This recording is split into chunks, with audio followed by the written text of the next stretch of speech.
Bago magsimula, mag-subscribe ka na sa channel at i-like ang video para hindi mo makaligtaan ang anumang detalye ng kwentong ito na kahanga-hanga.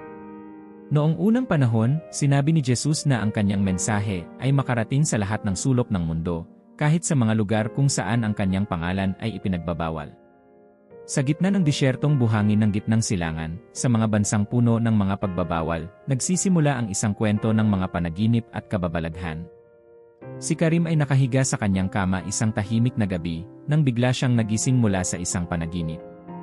Basang-basa siya ng pawis, at ang kanyang puso ay tila malakas na kumakabo. Isang panaginip lamang, bulong niya sa sarili, ngunit alam niyang higit pa ito roon. Sa kanyang panaginip, nakita niya ang isang lalaking nakasuot ng puti, napakaliwanag, na tila siya'y pinagmamasdan. Karim, tinawag siya ng lalaki sa panaginip. Ako ang daan, ang katotohanan, at ang buhay. Si Karim, isang debotong Muslim, ay naguluhan sa kanyang narinig. Bakit niya maririnig ang mga salitang ito? Sino ang lalaking ito? Pilit niyang inaalis sa isip ang panaginip, ngunit ang imahe ng lalaki sa puting damit ay tila nakaukit na sa kanyang isipan. Sa buong araw, anino ng panaginip ang sumusunod sa kanya. Kinabukasan, naglakad si Karim patungo sa masjid para sa dasal. Napansin niya ang kakaibang tingin ng mga tao. Para bang may nalalaman sila na siya mismo ay hindi pa nauunawaan. Sa kabila nito, patuloy siyang nagdasal ng taimtim. "Allah, patnubayan mo ako," bulong niya habang nakaluhod, sinisikap na kalmahin ang kanyang puso. Ngunit habang siya'y nagdarasal, sumagi muli sa kanyang isipan ang lalaki sa panaginip. Sa gitna ng dasal, para bang nakita niyang muli ang liwanag, mas maliwanag pa kaysa sa araw. Bumangon siya mula sa kanyang dasal na tila nawawala sa sarili, puno ng kaba at takot.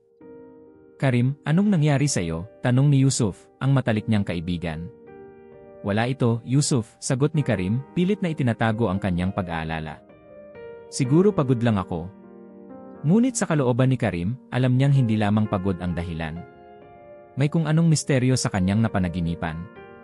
Pag-uwi niya, naupo siya sa gilid ng kama, pilit na inaalala ang bawat detalye ng panaginip.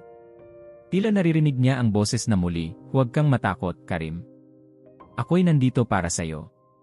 Napatayo siya bigla, nanginginig. "Sino ka?" tanong niya, tila umaasa ng sagot sa hangin. Sa katahimikan ng gabi, isang mainit na liwanag ang tila bumabalot sa kanya. Hindi takot ang naramdaman niya, kundi isang kapayapaan na hindi niya pa nararanasan sa buong buhay niya. "Ako ang liwanag ng mundo," sagot ng boses, puno ng pagmamahal. Sa sumunod na araw, nagsimula siyang magbalik-tanaw. Mula pagkabata, si Karim ay naging masigasig sa kanyang pag-aaral ng Quran. Isa siyang leader sa kanilang komunidad, kilala sa kanyang pananampalataya at dedikasyon. Ngunit bakit, matapos ang maraming taon ng debosyon, nagkakaroon siya ng ganitong uri ng panaginip? Siguro ito ay tukso lamang, bulong niya sa sarili. Isang pagsubok mula kay Allah. Nagpasya siyang magsaliksik. Sa silid aklatan, lihim siyang naghanap ng mga aklat tungkol sa interpretasyon ng mga panaginip. Habang nagbabasa, nagdududa siya kung ito ay simpleng panaginip lamang. Ano ang mensaheng gustong iparating sa kanya? Isang hapon, habang naglalakad sa pamilihan, isang matandang lalaki ang lumapit sa kanya. May kakaibang ngiti ito sa labi at may hawak na maliit na libro. "Binata," tawag ng matanda. "Hinahanap mo ba ang katotohanan?" Nagulat si Karim. "Paano mo nalaman ang aking iniisip?" tanong niya, bahagyang natatakot. "Maraming taon na akong naglalakbay," sagot ng matanda. "Nakita ko na ang maraming bagay na hindi kayang ipaliwanag ng tao. Kung nais mong malaman ang totoo, hindi sapat ang magdasal lamang. Kailangan mong maghanap." Iniabot ng matanda ang aklat, isang Biblia. Tila may kung anong humihila kay Karim upang tanggapin ito, ngunit agad niyang tinanggihan. "Hindi ko kailangan yan," sagot niya ng malamig. "Ang katotohanan ay hindi nagtatago, Karim," bulong ng matanda bago ito umalis.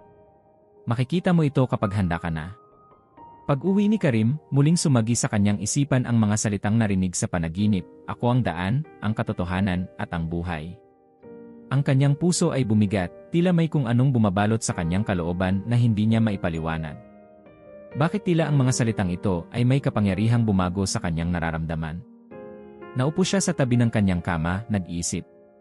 "Bakit ako? Ano ang ibig sabihin ng lahat ng ito?" tanong niya sa kanyang sarili. Sa unang pagkakataon sa kanyang buhay, naramdaman niya ang isang butil ng pagdududa. Ang kanyang pananampalataya na dati matibay, ngayon ay tila natitibag ng kakaibang pakiramdam. Isa ba itong mensahe mula sa Diyos, bulong niya? O isang pagsubok na kailangan kong labanan? Kinagabihan, muling nahulog si Karim sa isang malalim na panaginip. Sa kanyang panaginip, nakita niyang muli ang lalaki sa puting damit, pinalilibutan ng liwanag. Lumapit ito sa kanya at hinawakan ang kanyang balikat. Hindi mo ako kilala ngayon, Karim, wika ng lalaki, ngunit darating ang panahon na makikilala mo ako ng lubos. Nagising si Karim mula sa panaginip na may luha sa kanyang mga mata. Ngunit ang luhang ito ay hindi dahil sa takot, kundi dahil sa isang kakaibang pakiramdam ng pag-asa. Si Karim ay kilala sa kanilang komunidad bilang isang tapat at debotong Muslim.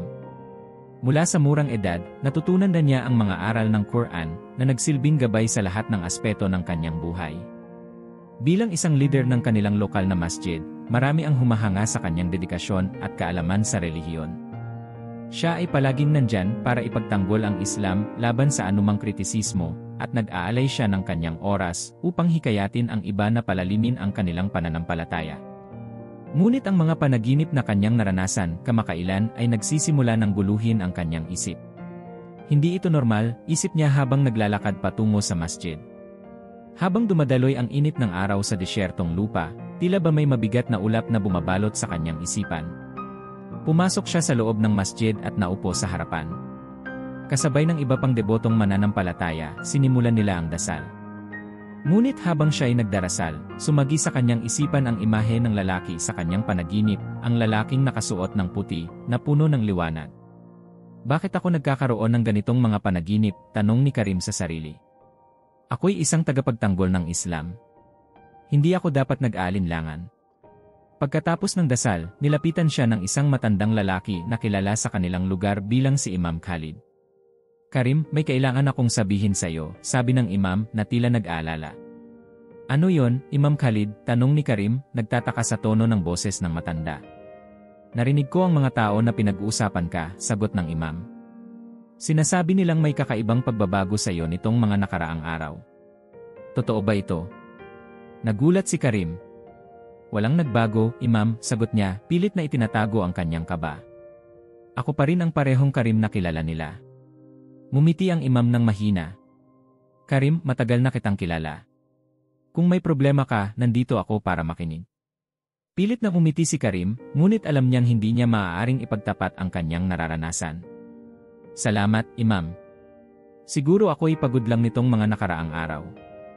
Pagkatapos ng kanilang pag-uusap, umuwi si Karim na may mabigat na puso. Habang naglalakad siya pauwi, bumalik sa kanyang isipan ang matandang lalaki na kanyang nakasalubong sa pamilihan. Ang katotohanan ay hindi nagtatago, Karim, ang sinabi nito.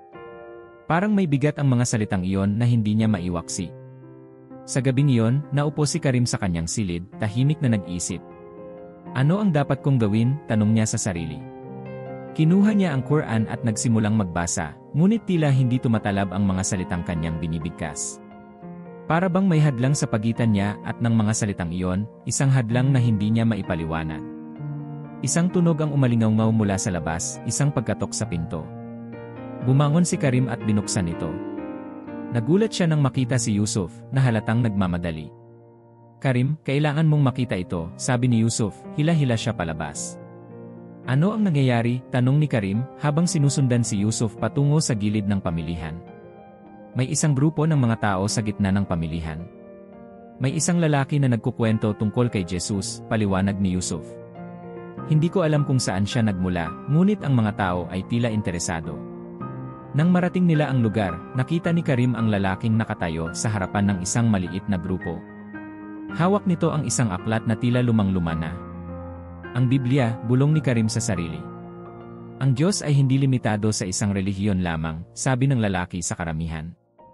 Si Jesus ay hindi lamang isang propeta, siya ang daan patungo sa buhay na walang hanggan. Galit na galit si Karim. Lumapit siya sa lalaki at binulyawan ito. Paano mo nasasabing ikaw ang may dala ng katotohanan? Ang Quran ang tanging gabay na dapat nating sundan. Tumingin ang lalaki kay Karim, puno ng kalmadong ekspresyon sa kanyang mukha. Karim, tawag ng lalaki na tila kilala siya.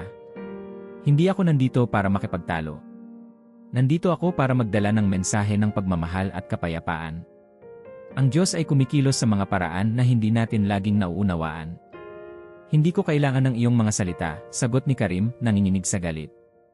Ang Islam ang aking pananampalataya at hindi ako matitinag. Umuwi si Karim na puno ng galit at kalituhan. Ano ang nangyayari sa akin? Tanong niya sa sarili. Bakit siya naapektuhan ng mga sinasabi ng estrangherong ito?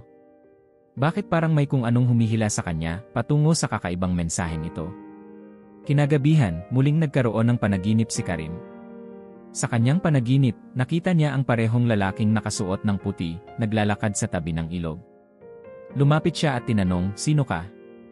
Bakit mo ako ginugulo?" Ngumiti ang lalaki at hinawakan ang kanyang balikat. "Ako ang daan, Karim. Ako ang katotohanan na matagal mo nang hinahanap." Nagising si Karim mula sa panaginip, puno ng luha ang kanyang mga mata. Ngunit hindi ito luha ng takot, kundi ng kaluwagan. Para bang may bahaging nawala sa kanyang puso na ngayon ay napunan. Mula sa araw na yon, nagsimula ang tahimik na pagbabago kay Karim. Hindi na siya tulad ng dati. Nagsimula siyang maghanap ng kasagutan, hindi na mula sa Quran lamang, kundi mula sa iba pang mga aklat na dati niyang tinatanggihan. Lumabas siya ng palihim upang hanapin ang matandang lalaking nakasalubong niya noon, umaasa na makakahanap siya ng kasagutan sa kanyang mga tanong. Habang hinahanap niya ang matanda, nakaramdam siya ng kakaibang kapayapaan, para bang ang bigat ng kanyang balikat ay unti-unting nawawala. Tumingala siya sa kalangitan at bulong niya, "Ano ang nais mong iparating sa akin?" Sa sandaling iyon, narinig niyang muli ang boses sa kanyang isipan, "Huwag kang matakot, Karim. Ang katotohanan ay magpapalaya sa iyo." Napatigil siya sa kanyang paglalakad, tila natulala sa narinig. Tumango siya kahit wala siyang nakikita. Makikilala ko ba talaga ang katotohanan? Tanong niya sa hangin, ngunit sa puso niya, alam niyang nagsisimula na siyang maglakbay patungo sa isang bagong liwanag. Si Karim ay muling bumalik sa kanyang bahay matapos ang isang araw na puno ng tanong at kalituhan. Ang kanyang isip ay magulo, puno ng mga alaala ng panaginip, at ang kakaibang pakiramdam na parang may higit na nakatakdang mangyari sa kanya. Naupo siya sa tabi ng bintana, nakatingin sa kalangitan. "Ala, bakit mo ako pinahihirapan ng ganito?" tanong niya sa sarili. Ngunit ang gabi ay tahimik, walang sagot na dumating. Habang hinihintay niyang sumapit ang antok, nararamdaman niya ang pagbigat ng kanyang mga talukap. Unti-unti siyang dinala sa isang malalim na pagtulog. Sa kanyang panaginip, muli siyang dinalaw ng liwanag. Napakaliwanag na tila bumabalot sa kanya, ngunit hindi ito nakakasilaw. Sa gitna ng liwanag, lumitaw ang isang figura. Ito ang parehong lalaki na nakita niya sa kanyang unang panaginip, nakasuot ng puti, punong-puno ng kapayapaan. "Karim," tawag ng lalaki, ang kanyang tinig ay banayad, puno ng pagmamahal.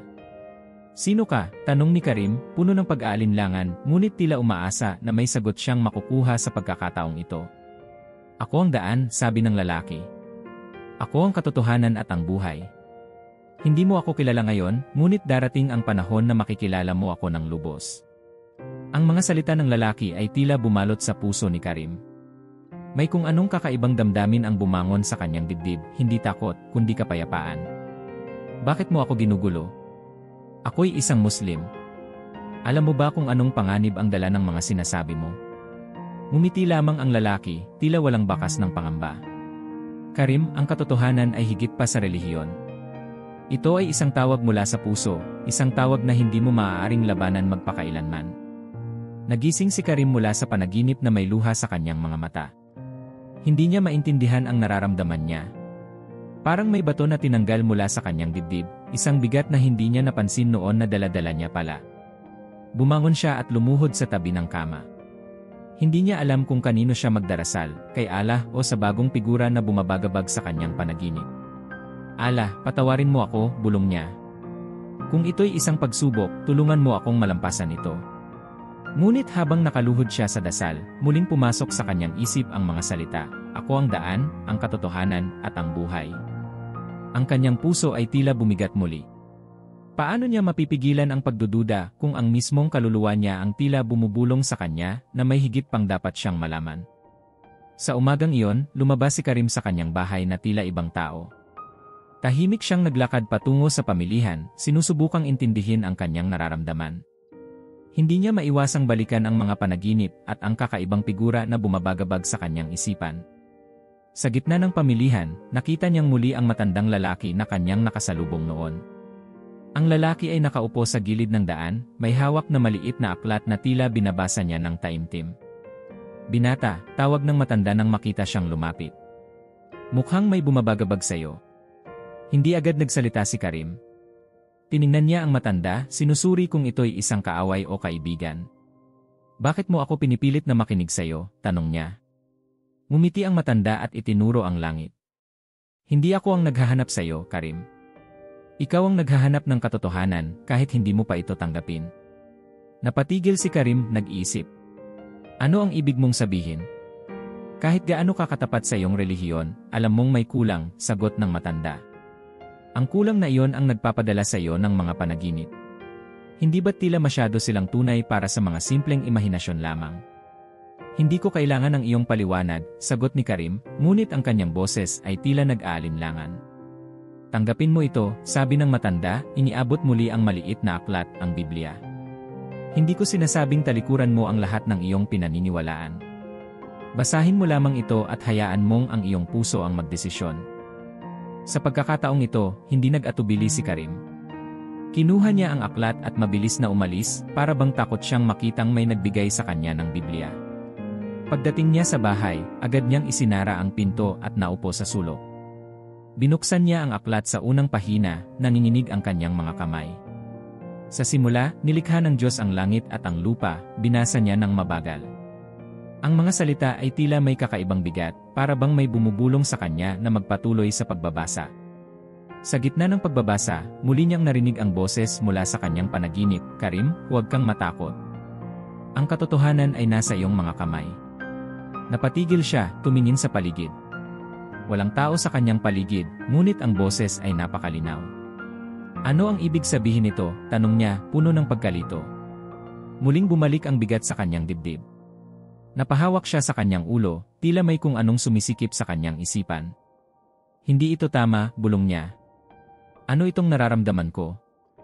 Ngunit sa kabila ng kanyang pag-aalinlangan, hindi niya maipaliwanag ang kapayapaang unti-unting bumabalot sa kanya habang binabasa niya ang aklat. Habang ang araw ay lumulubog, si Karim ay patuloy na nagbabasa, nalilimutan ang oras at ang kanyang mga takot. Sa wakas, isinara niya ang aklat at huminga ng malalim. Ang kanyang puso ay puno ng emosyon, takot, pagdududa, at pag-asa, lahat ay nagtatagpo sa kanyang dibdib. Tumingala siya sa langit at bulong niya, "Kung sino ka man, bakit mo ako pinili? Bakit ako?" Walang sagot na dumating, ngunit sa katahimikan ng gabing iyon, naramdaman niyang hindi siya nag-iisa. Kinabukasan, nagising si Karim na may kakaibang pakiramdam. Ang kanyang mga mata ay tila mabigat, ngunit ang kanyang puso ay puno ng pag-asa na hindi niya lubos maintindihan. Lumabas siya sa bahay, at sa bawat hakbang ay nararamdaman niya ang kakaibang katahimikan na tila bumabalot sa buong lugar. Para bang ang mundo ay nagbago, ngunit siya lamang ang nakakaalam nito. Habang naglalakad patungo sa masjid, tila naaalala niya ang bawat salita mula sa aklat na kanyang binasa kagabi.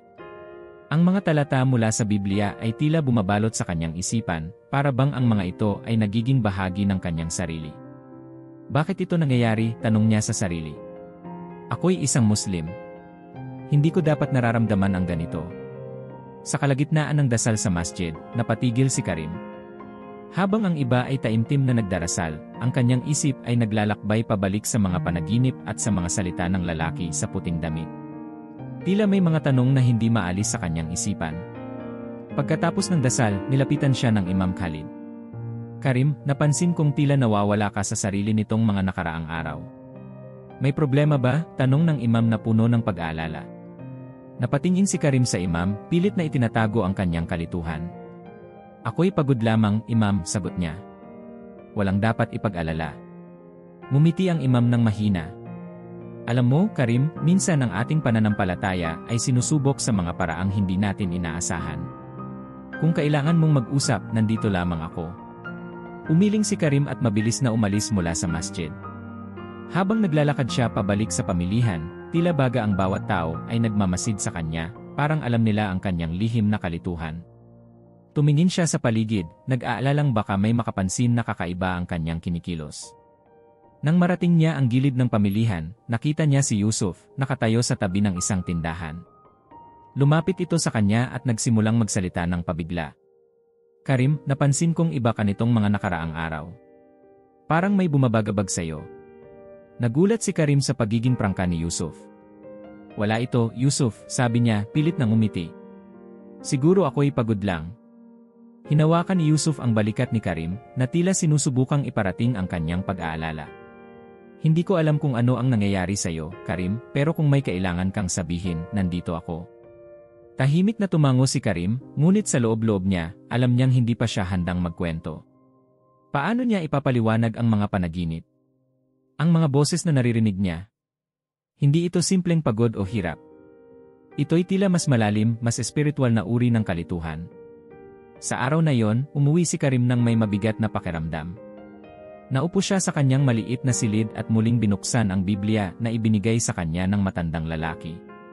Habang binabasa niya ito, naramdaman niyang ang kanyang puso ay nagiging mas kalmado. Tila ang bawat salita ay isang patak ng tubig sa nag-aapoy na apoy sa kanyang dibdib.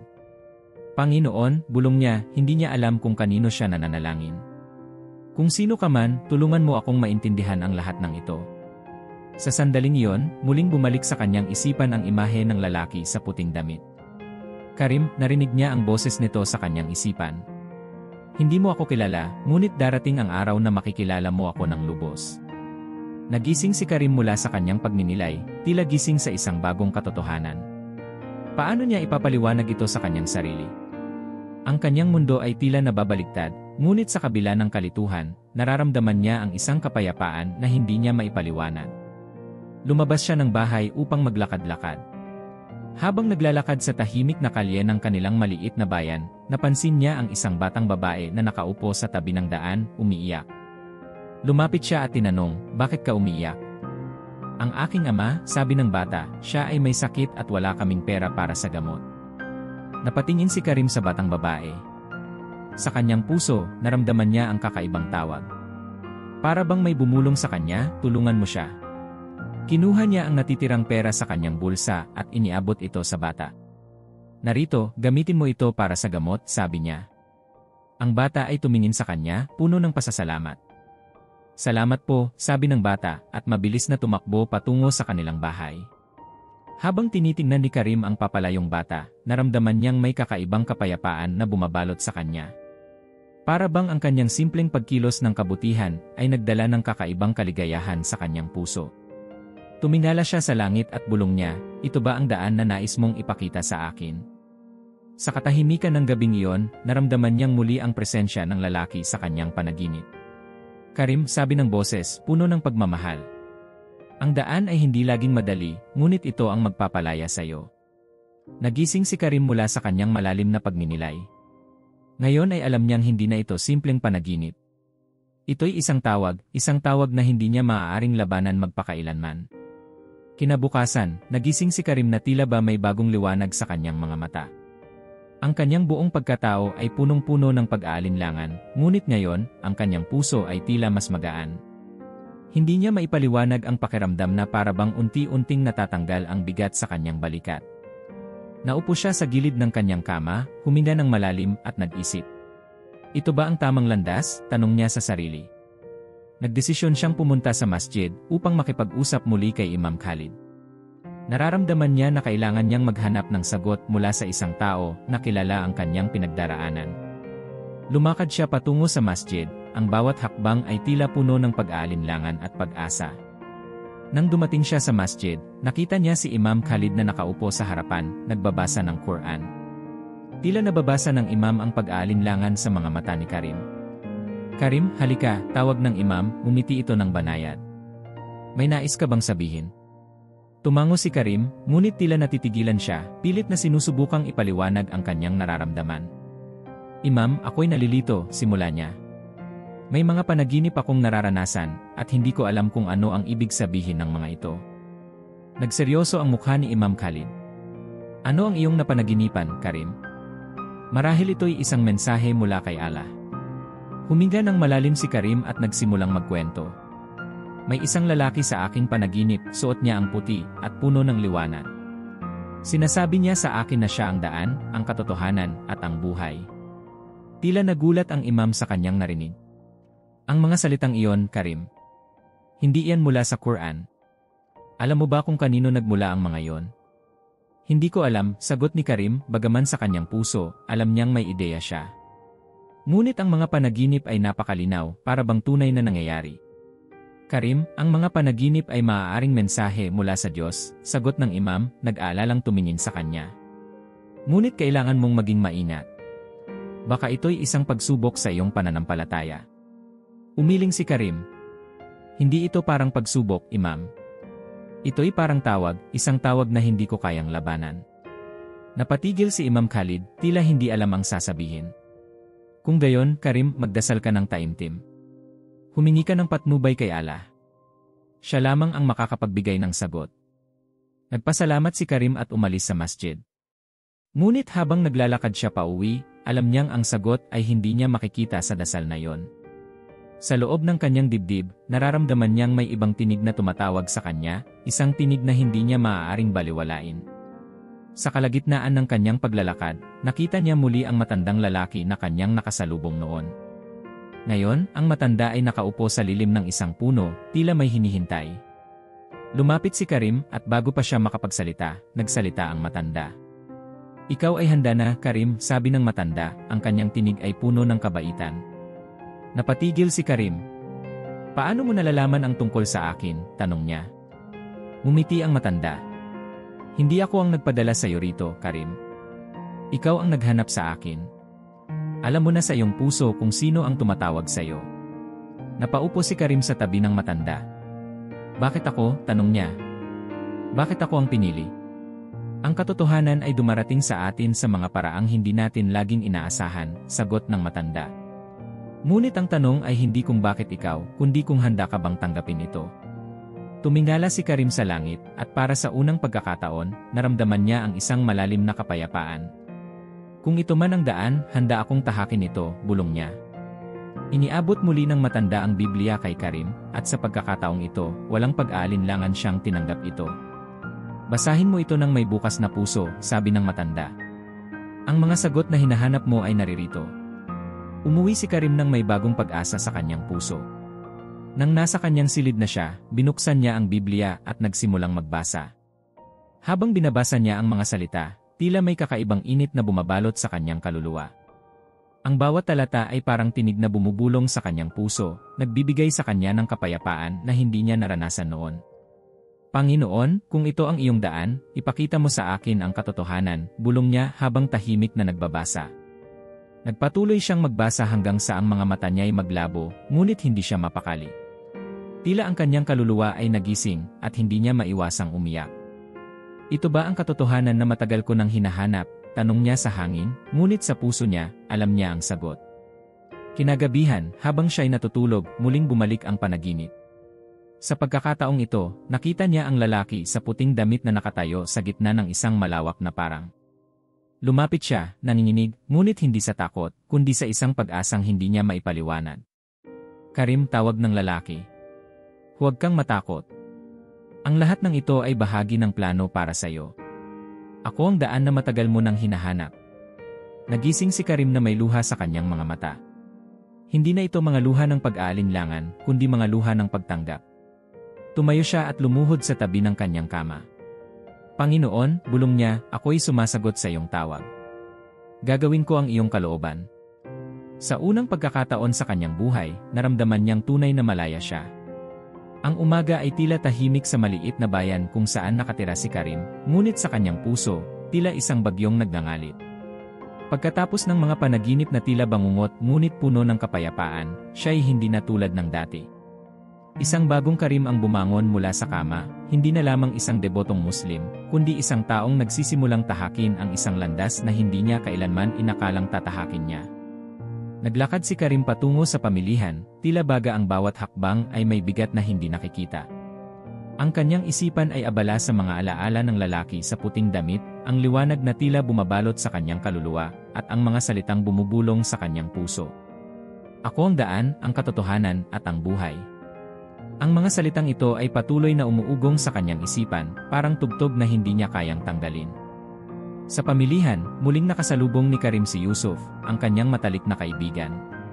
Karim, tawag ni Yusuf, tila nag-aalala. Napapansin kong parang hindi ka na ang dating ikaw nitong mga nakaraang araw.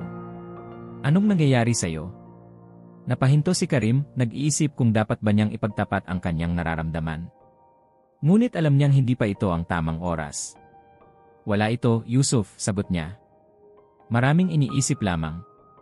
Ngunit hindi ito nakaligtas kay Yusuf. Lumapit ito sa kanya, inilagay ang kamay sa kanyang balikat. Matagal na kitang kilala, Karim, sabi ni Yusuf. Alam kong may bumabagabag sa'yo. Kung ano man yon, nandito ako para makinig. Napatingin si Karim sa kaibigan, at sa unang pagkakataon, naramdaman niyang nais niyang ipagtapat ang lahat. Ngunit paano niya ipapaliwanag ang mga panaginip? Ang liwanag. Ang kakaibang kapayapaan na kanyang nararamdaman. Salamat, Yusuf, bulong niya. Ngunit kailangan ko munang ayusin ito sa aking sarili. Nagpaalam si Karim at umalis ng mabilis, naglalakad patungo sa gilid ng bayan. Ang kanyang mga paa ay tila may sariling isipan, dinala siya patungo sa isang lugar na tahimik, malayo sa mga tao. Naupo siya sa ilalim ng isang puno at inilabas ang Biblia na ibinigay sa kanya ng matandang lalaki. Habang binubuksan niya ang aklat, naramdaman niyang muli ang kakaibang kapayapaan na bumabalot sa kanya.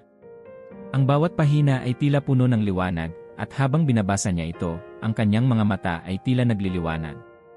Panginoon, bulong niya, kung ito ang iyong daan, ipakita mo sa akin ang landas na dapat kong tahakin. Habang nagbabasa si Karim, tila bumabalik sa kanya ang mga alaala ng kanyang nakaraan, ang kanyang mga taon ng pag-aaral sa Quran, ang mga dasal na kanyang binibigkas ng buong taimtim. Ngunit ngayon, ang mga salitang kanyang binabasa ay tila nagsisimulang baguhin ang kanyang pananaw. Para bang ang bawat talata ay isang tugtog na bumabalot sa kanyang kaluluwa. Bigla, narinig niya ang yabag ng mga paa mula sa likuran. Isinara niya ang Biblia at tumayo ng mabilis, tinitingnan kung sino ang paparating. Nakita niya si Imam Khalid, ang mukha nito'y puno ng kalituhan at pag-aalala. Karim, tawag ng imam, ano itong nababalitaan ko? May mga nagsasabi na nakita kanilang may hawak na aklat na hindi Quran. Totoo ba ito? Napatigil si Karim, ngunit alam niyang hindi na niya maitatanggi ang katotohanan. Imam, sagot niya, ang boses ay puno ng determinasyon. Ito'y isang aklat na ibinigay sa akin. Isang aklat na nagdala ng kakaibang liwanag sa aking puso. Nagulat si Imam Khalid sa kanyang narinig. Karim, alam mo ba kung ano ang ibig sabihin nito? Ang pagbabasa ng aklat na iyon ay isang pagtataksil sa ating pananampalataya. Alam mo ang mga panganib na dala nito? Alam ko, sagot ni Karim, ang kanyang mga mata ay tila nag-aapoy sa determinasyon. Ngunit alam ko rin na ang katotohanan ay hindi dapat itago. Ang mga panaginip na aking naranasan, ang liwanag na aking nakita, ito ay higit pa sa aking inaasahan. Hindi ko ito maaaring baliwalain. Tumalikod ang imam, tila naguguluhan. Karim, sabi niya, kung ipagpapatuloy mo ito, ikaw ay haharap sa matinding pag-uusig. Ang iyong pamilya, ang iyong mga kaibigan, lahat sila ay tatalikuran ka. Kung iyon ang kapalit ng katotohanan, sabi ni Karim, handa akong harapin ito. Hindi na nagsalita si Imam Khalid. Tahimik siyang naglakad palayo, iniwan si Karim na nag-iisa, ngunit sa kabila ng kanyang pag-iisa, naramdaman ni Karim na hindi siya kailanman nag-iisa.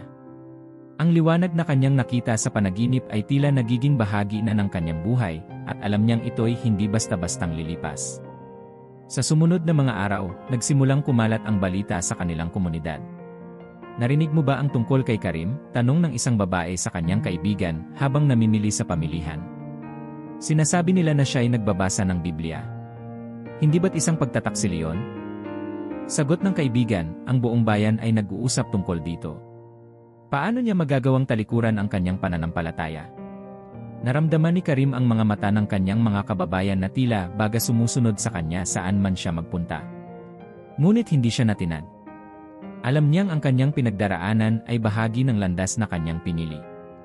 Isang gabi, habang naglalakad siya pauwi, napansin niyang may mga aninong sumusunod sa kanya.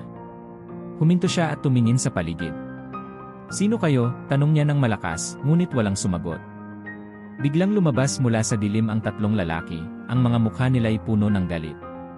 Karim, sabi ng isa sa kanila, ano itong naririnig namin?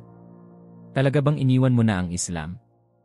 Totoo ba na nagbabasa ka ng aklat ng mga Kristiyano? Tanong ng isa pang lalaki, ang boses ay puno ng hinanakit.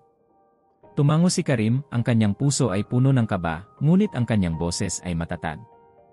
Totoo, sagot niya. Nahanap ko ang liwanag na matagal ko nang hinahanap. Bago pa man siya makapagsalita ng higit pa, isang suntok ang tumama sa kanyang mukha. Natumba siya sa lupa, ang kanyang ulo ay sumakit, ngunit hindi siya umiyak. Hindi siya nagalit. Sa halip, naramdaman niyang may kakaibang kapayapaan na bumabalot sa kanya. Habang siya'y nakahiga sa lupa, narinig niya ang boses ng lalaki sa kanyang panaginip. Karim, sabi ng boses, puno ng pagmamahal at pag-asa. Huwag kang matakot. Ako'y kasama mo ngayon at magpakailanman.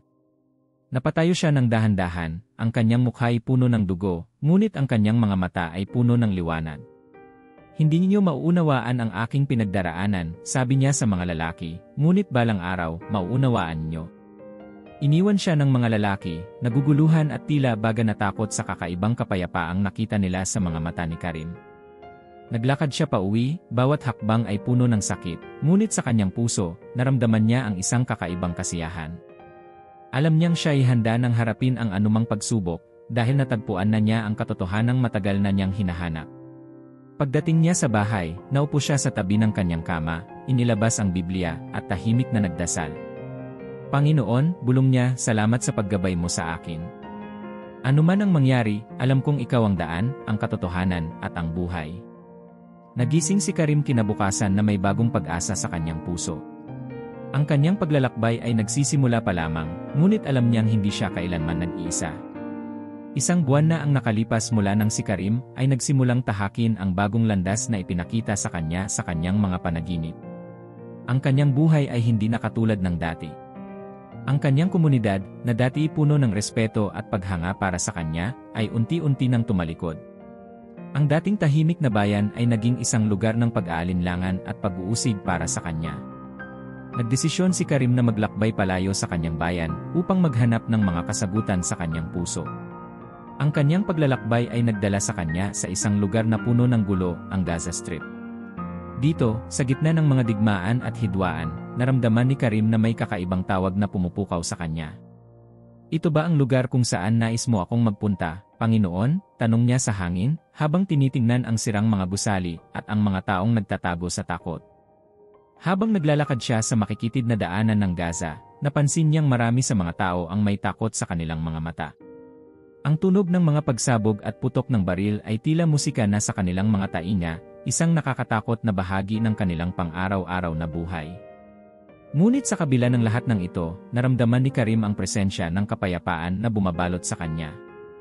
Sa gitna ng kanyang paglalakbay, may narinig siyang tahimik na pag-iyak.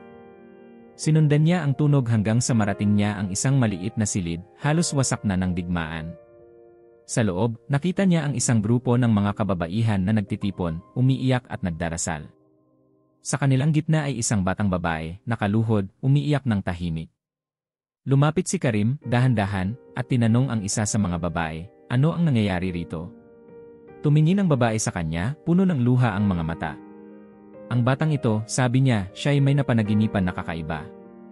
Sinasabi niyang nakita niya si Jesus, suot ang puti, nagdadala ng liwanag at kapayapaan.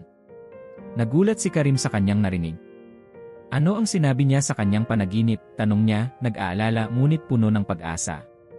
Sinabi ni Jesus sa kanya na huwag matakot, sagot ng babae. Na kahit sa gitna ng digmaan, may kapayapaan at pag-asa. Naupo si Karim sa tabi ng bata, hinawakan ang kanyang kamay, at tinanong, anak, ano ang nakita mo sa iyong panaginip? Tumingin ang bata sa kanya, ang kanyang mga mata ay puno ng kakaibang liwanag. Nakita ko si Jesus, sabi niya nang walang pag-aalinlangan. Hinawakan niya ang aking kamay at sinabi, ako ang pag-asa mo, ako ang kapayapaan mo. At biglang nawala ang lahat ng takot ko. Hindi napigilan ni Karim ang pag-agos ng kanyang luha. Alam niyang ang batang ito ay nakaranas ng parehong panaginip na bumalot sa kanyang sariling buhay. Panginoon, bulong niya, salamat sa pagpapakita mo sa amin, kahit sa lugar na ito ng kadiliman. Sa sumunod na mga araw, nagsimulang kumalat ang balita tungkol sa mga pangitain ni Jesus sa Gaza. Maraming kababaihan ang nagsimulang magtipon ng palihim upang pag-usapan ang kanilang mga napanaginipan. Nakikita nila si Jesus sa kanilang mga panaginip, nakasuot ng puti, puno ng liwanag, at nagdadala ng mensahe ng kapayapaan. Sa isang lugar kung saan ang pagbanggit sa pangalan ni Jesus ay maaaring magdala ng kaparusahan, ang mga panaginip na ito ay tila nagiging ilaw sa kanilang kadiliman. Lumapit kay Karim ang isang babaeng nagngangalang Layla, na kilalang-kilala sa komunidad bilang isang debotong Muslim. Karim, sabi niya, ang kanyang boses ay nanginginig, ako man ay nagkaroon ng panaginip. Nakita ko si Jesus at sinabi niya sa akin na sundan ko siya. Ano ang ibig sabihin nito? Hinawakan ni Karim ang kanyang kamay, puno ng pagkakaunawa. Layla, sabi niya ng mahina, ang tawag na ito ay hindi madali. Ang daan na ito ay puno ng pagsubok, ngunit ito ay magdadala sa iyo sa tunay na kapayapaan. Nagsimulang umiyak si Layla. Ngunit paano ko sasabihin ito sa aking pamilya? Itatakwil nila ako. Mawawalan ako ng lahat. Tumango si Karim, naiintindihan ang sakit sa puso ng babae. Hindi kita pipilitin, Layla, sabi niya. Ngunit alam mo sa iyong puso ang katotohanan. Si Jesus ay nagpakita sa iyo, hindi dahil sa kung ano ang mayroon ka, kundi dahil sa kung sino ka sa kanyang mga mata. Sa mga sumunod na linggo, higit pang kababaihan ang nagtipon-tipon ng palihim. Nagsimula silang mag-aral ng Biblia, itinatago ito sa ilalim ng mga damit at sa likod ng mga sirang dingding. Sa bawat pahina na kanilang binabasa, nararamdaman nilang ang liwanag ng Panginoon ay nagiging mas malinaw.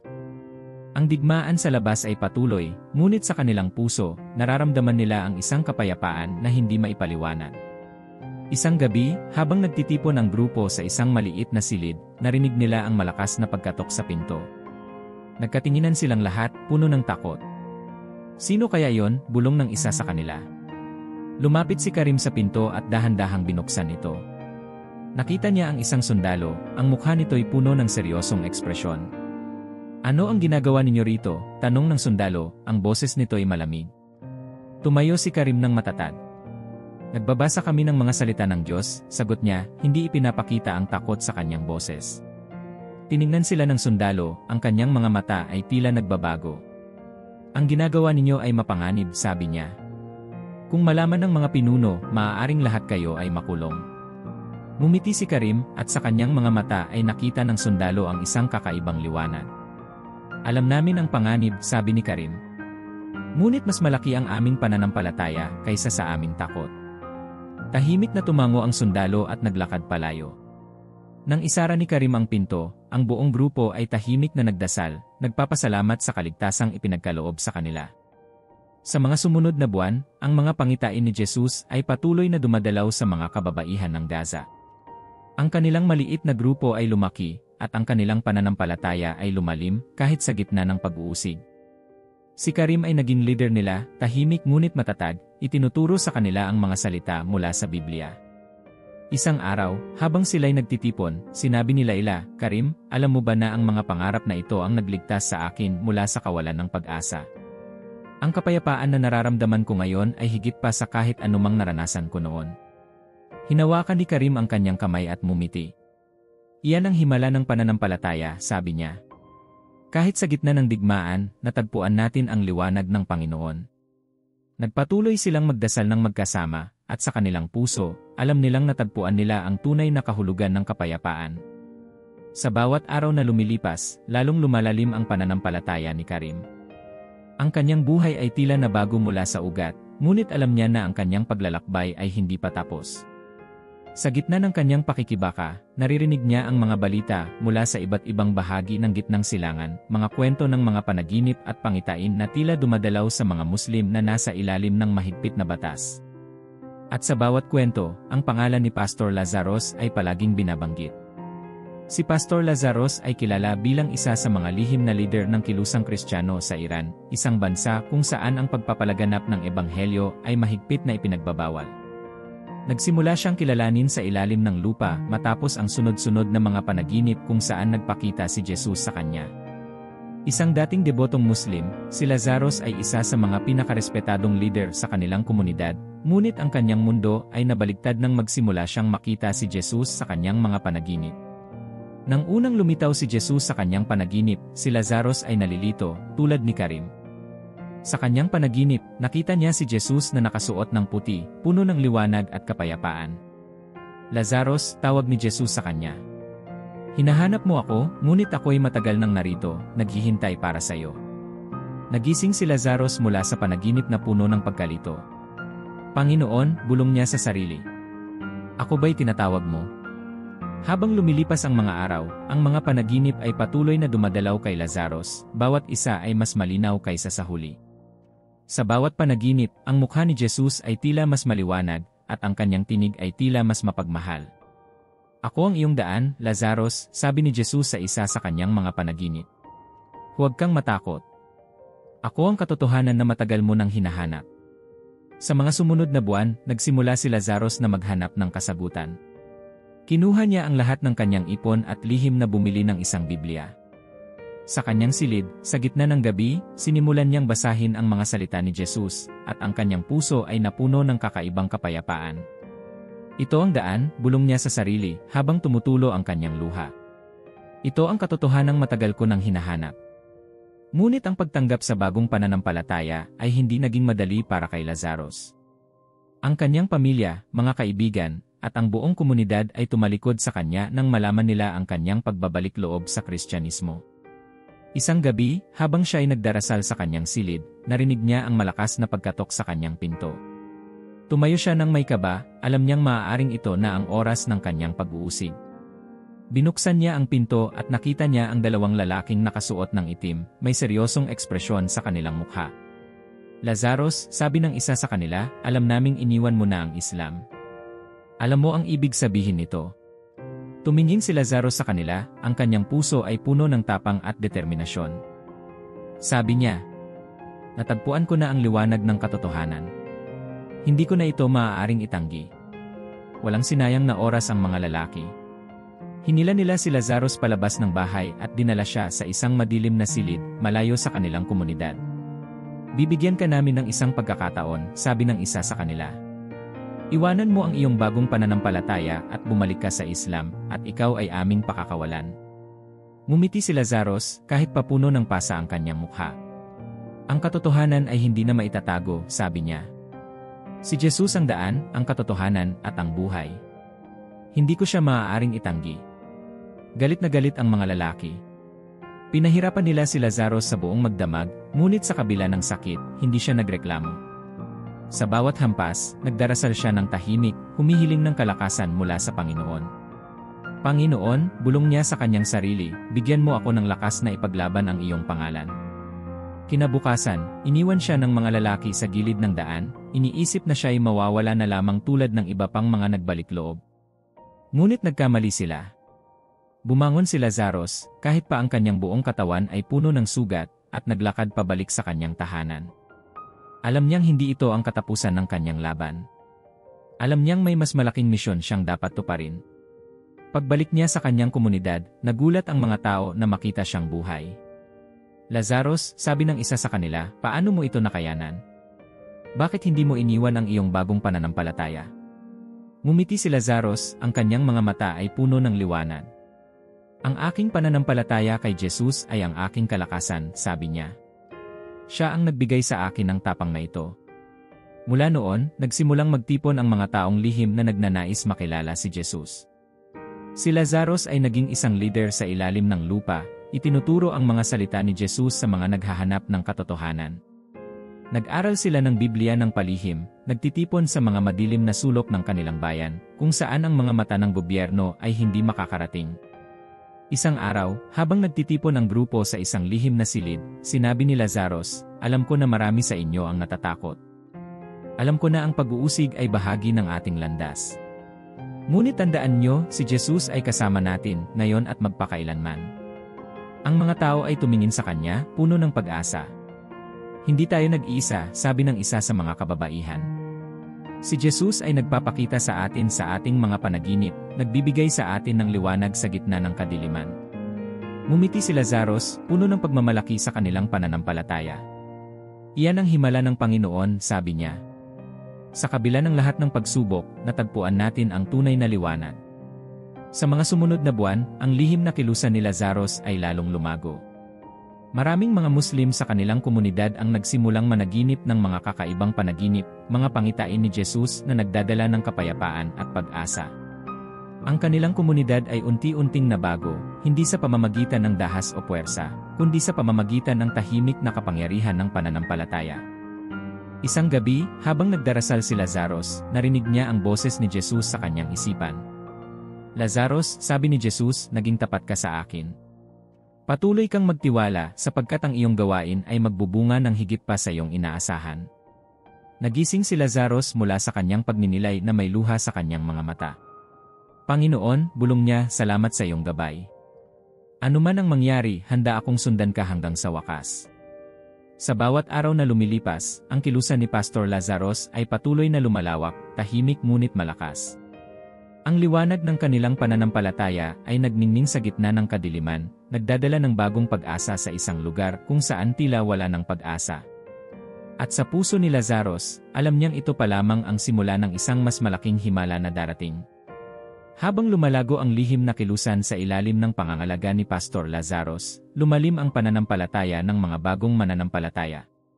Marami sa kanila ay dating Muslim na nagkaroon ng mga pangitain ni Jesus, mga pangarap na nagdala sa kanila sa daan ng Kristyanismo. Ang mga pagtitipon nila ay tahimik, lihim, at palihim na isinasagawa sa mga madidilim na sulok ng kanilang bayan, mga silid na may sirang dingding, mga basag na bintana, at madilim na mga eskinita. Ngunit sa kabila ng mga panganib, ang kanilang puso ay puno ng pag-asa. Si Karim, na ngayon ay ganap ng nagbalik loob sa Kristyanismo, ay naging isa sa mga pinakamalapit na disipulo ni Pastor Lazarus. Magkatuwang nilang ginagabayan ang mga bagong nagbabalik loob, ipinapaliwanag sa kanila ang mga aral ng Biblia, at itinuturo ang mga turo ni Jesus. Sa bawat gabi ng kanilang lihim na pagsamba, nararamdaman nilang sila'y nasa presensya ng Espiritu Santo, na nagdadala sa kanila ng kalakasan at tapang na harapin ang mga pagsubok. Isang gabi, habang nagtitipon ang grupo sa isang maliit na silid sa ilalim ng lupa, narinig nila ang mahinang pagkatok sa pinto. Tumahimik ang lahat at nagkatinginan, puno ng takot at kaba. "Sino kaya iyon?" bulong ng isa sa mga kababaihan, ang boses ay nanginginig.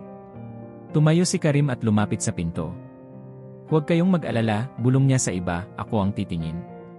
Dahan-dahan niyang binuksan ang pinto, at laking gulat niya nang makita si Yusuf, ang kanyang matalik na kaibigan mula sa nakaraan, nakatayo sa harapan. Ang mukha ni Yusuf ay puno ng pag-aalala, ngunit tila may bahid ng pag-asa. "Karim," sabi ni Yusuf, ang boses ay mahina at tila nagdadalawang isip. "Kailangan kong makausap ka." "Yusuf," sagot ni Karim, inaabot ang kamay ng kaibigan. "Pumasok ka. May ligtas na lugar kami rito." Pumasok si Yusuf, at naupo sa isang sulok ng silid.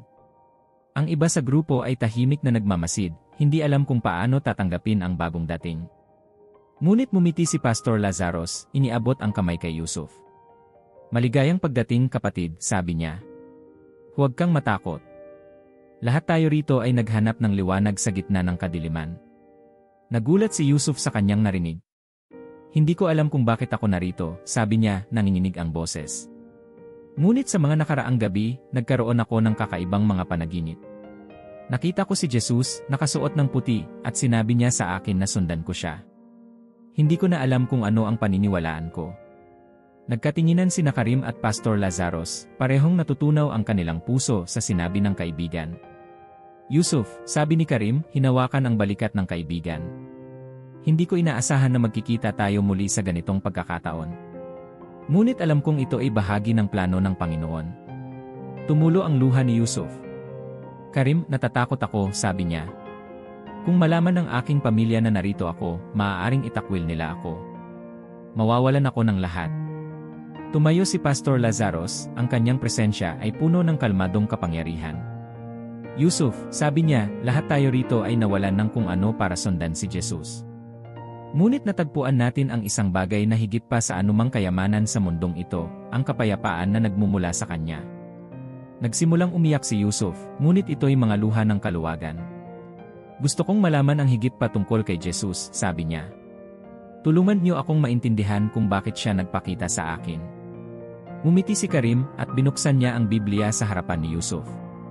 "Ito ang mga salita ng Panginoon," sabi niya.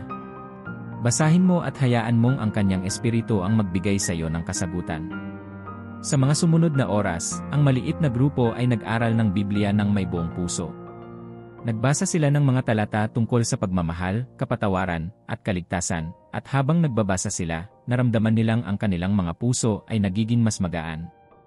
Ang silid na maliit at madilim ay tila napuno ng liwanag, at ang bawat isa sa kanila ay nakaramdam ng presensya ni Jesus. Lumipas ang mga linggo at si Yusuf ay naging aktibong bahagi ng grupo. Ang dating pag-aalinlangan sa kanyang puso ay unti-unting napalitan ng pananampalataya at pag-asa. Nagsimula siyang mag-aral ng Biblia kasama si Karim at natutunan niya ang mga turo ni Jesus na tila higit pa sa anumang aral na kanyang natutunan noon. Isang gabi, habang nag-aaral silang dalawa sa ilalim ng liwanag ng isang maliit na lampara, sinabi ni Yusuf kay Karim, "Hindi ko kailanman naisip na matatagpuan ko ang ganitong uri ng kapayapaan. Parang ang buong buhay ko ay nagbago mula nang magsimula akong managinip ng mga pangitain ni Jesus." Umiti si Karim at tumingin sa kanyang kaibigan. "Ganyan din ang nangyari sa akin," sabi niya. "Nang una kong makita si Jesus sa aking panaginip, akala ko'y isang pagsubok lamang ito. Ngunit ngayon alam kong ito'y isang tawag mula sa Kanya, isang tawag na magdadala sa atin sa tunay na liwanag." Sa mga sumunod na buwan, ang lihim na pagsamba ng grupo ay patuloy na lumago. Marami pang mga tao ang nagsimulang dumating, mga kababaihan, kalalakihan, at mga kabataan na pawang nagkaroon ng mga pangitain ni Jesus. Ang kanilang pagsamba ay puno ng kanta at panalangin, at kahit na sila'y nagtitipon sa gitna ng panganib, nararamdaman nila ang presensya ng Espiritu Santo sa bawat sandali. Isang gabi, habang nagdarasal ang grupo, narinig nila ang malakas na tunog ng sirena sa labas. Nagkatinginan silang lahat, puno ng takot. Dumating na sila, bulong ng isa sa mga kababaihan. "Nalaman na nila ang tungkol sa atin." Tumayo si Pastor Lazaros, ang kanyang mukha ay puno ng kapayapaan. "Huwag kayong matakot," sabi niya. "Ang Panginoon ay kasama natin. Ano man ang mangyari, alam nating siya ang ating kanlungan." Nagdasal sila ng sabay-sabay, hinawakan ang mga kamay ng isa't isa. Narinig nila ang pagkatok sa pinto, ngunit hindi sila natakot. Sa halip, nagpatuloy silang magdasal, nag-aalay ng kanilang pananampalataya sa Panginoon. Binuksan ni Karim ang pinto, at nakita niya ang mga sundalo, may dalang mga baril at may seryosong ekspresyon. "Ano ang ginagawa ninyo rito?" tanong ng leader ng sundalo. Ngumiti si Karim, hindi nagpakita ng kahit anong takot. "Nagdarasal kami," sagot niya. "Nag-aalay kami ng aming mga puso kay Jesus." Tiningnan siya ng leader ng sundalo, at sa kanyang mga mata ay tila may nakita itong liwanag na hindi niya maipaliwanag. "Alam mo ba ang kaparusahan para rito?" tanong ng sundalo. Tumango si Karim. Sagot niya, ang boses ay puno ng tapang. "Ngunit mas malaki ang takot ko sa pagkawala ng aking pananampalataya kaysa sa kahit anong kaparusahan nyo." Tahimik na tumayo ang sundalo, tila nag-aalinlangan sa gagawin. Tumingin ito kay Pastor Lazaros at pagkatapos ay kay Yusuf. Sa huli, binaba nito ang kanyang baril. "Umalis na kayo," sabi ng sundalo. "Bago ko pa magbago ang isip ko." Mabilis na umalis ang grupo, ngunit sa kanilang mga puso ay hindi sila nagmadali. Alam nilang ito'y isang himala mula sa Panginoon. Sa labas ng silid, nagyakap sina Karim, Yusuf, at Pastor Lazaros, puno ng luha ng kagalakan. "Ang Panginoon ay tunay na kasama natin," sabi ni Pastor Lazaros. "Hindi tayo nag-iisa sa labanang ito." Sa gabing iyon, nagtipon silang muli sa isang lihim na lugar. Sa kanilang pagdarasal, naramdaman nilang higit pang lumalim ang kanilang pananampalataya. Ang kadiliman sa paligid nila ay tila naglaho, at ang liwanag ni Jesus ay nagniningning sa kanilang puso, gabay sa kanilang bagong buhay. Ang mga linggo ay lumipas ng mabilis, at ang kilusan ni Pastor Lazaros, kasama si Karim at Yusuf, ay patuloy na lumago. Ang maliit na grupo ng mga nagbabalik loob ay umabot na sa daan-daang katao, pawang mga nagkaroon ng mga pangitain ni Jesus. Ang kanilang pananampalataya ay tila isang apoy na hindi kayang patayin ng kahit na anong hangin ng pag-uusig. Sa bawat gabi ng kanilang lihim na pagsamba, ang mga himig ng pagdarasal ay puno ng pasasalamat at pag-asa. Sa kabila ng panganib na dala ng kanilang pagpupulong, nararamdaman nila ang presensya ng Espiritu Santo, nagbibigay ng kalakasan at kapayapaan sa bawat puso. Ang bawat miyembro ng grupo ay nagdadala ng sariling kwento, mga kwentong puno ng luha, sakripisyo, at pananampalatayang bumago sa kanilang buhay. Isang gabi, habang nagtitipon ang buong grupo sa isang sirang gusali sa gilid ng bayan, narinig nila ang mahinang yabag ng mga paa sa labas. Nagkatinginan silang lahat, puno ng kaba at takot. Baka sundalo na naman, bulong ng isang babae. Paano kung tapusin na nila tayo ngayon? Tumayo si Pastor Lazarus, ang kanyang presensya ay puno ng kapayapaan. Huwag kayong matakot, sabi niya ng banayad. Ano man ang mangyari, tandaan niyo na kasama natin si Jesus. Hindi tayo nag-iisa. Lumapit si Karim sa pinto, nag-aalalang sumilip sa labas. Nakita niya ang isang anino sa madilim na eskinita. Dahan-dahan niyang binuksan ang pinto, at sa kanyang gulat, nakita niya si Layla, nakatayo, nanginginig at may takot sa kanyang mga mata. Layla, bulong ni Karim. Ano ang ginagawa mo rito? Napakapanganib para sa iyo na pumunta sa ganitong lugar. Karim, bulong ni Layla, halos hindi siya makapagsalita. Nalaman na ng gobyerno ang tungkol sa inyong mga pagtitipon. Paparating na sila. Pinaplanong hulihin nila kayo ngayong gabi. Nagulat si Karim, ngunit hindi siya nagpakita ng takot. Salamat sa babala, Layla, sabi niya. Ngunit hindi kami maaaring tumakbo. Hindi kami maaaring magtago. Ang Panginoon ay kasama namin. Tumulo ang luha ni Layla. Bakit hindi mo sila iiwasan, Karim? Bakit mo pipiliing harapin ang ganitong panganib? Ngumiti si Karim, hinawakan ang kamay ni Layla. Dahil natagpuan ko na ang katotohanan, sabi niya. Hindi ko siya maaaring itanggi, kahit na ito'y magdala sa akin ng kamatayan. Pumasok si Layla sa silid, at habang siya'y tumingin sa paligid, nakita niya ang mga mukha ng bawat isa, mga mukha ng tapang, pananampalataya, at pagmamahal. Tila ba ang liwanag ng kanilang espiritu ay nagliliwanag sa gitna ng dilim ng lugar na iyon? Ano ang inyong plano? Tanong ni Layla, puno ng pag-aalala. Tumayo si Pastor Lazarus sa harapan ng grupo. Magpatuloy tayo sa ating pagsamba, sabi niya. Ialay natin ang gabi na ito kay Jesus. Kung ito man ang ating huling pagsamba dito sa lupa, hayaan nating ito'y maging awit ng papuri at pagsamba. Nagtipon ang buong grupo, humawak ng kamay, at nagsimulang umawit. Ang kanilang mga boses ay umangat sa ere, tila inaabot ang kalangitan. Ang kanilang kanta ay puno ng pag-asa, ang bawat salita ay parang bulong ng pag-ibig mula sa kanilang puso patungo sa puso ng Diyos. Habang umaawit sila, narinig nila ang malalakas na yabag ng mga paa mula sa labas.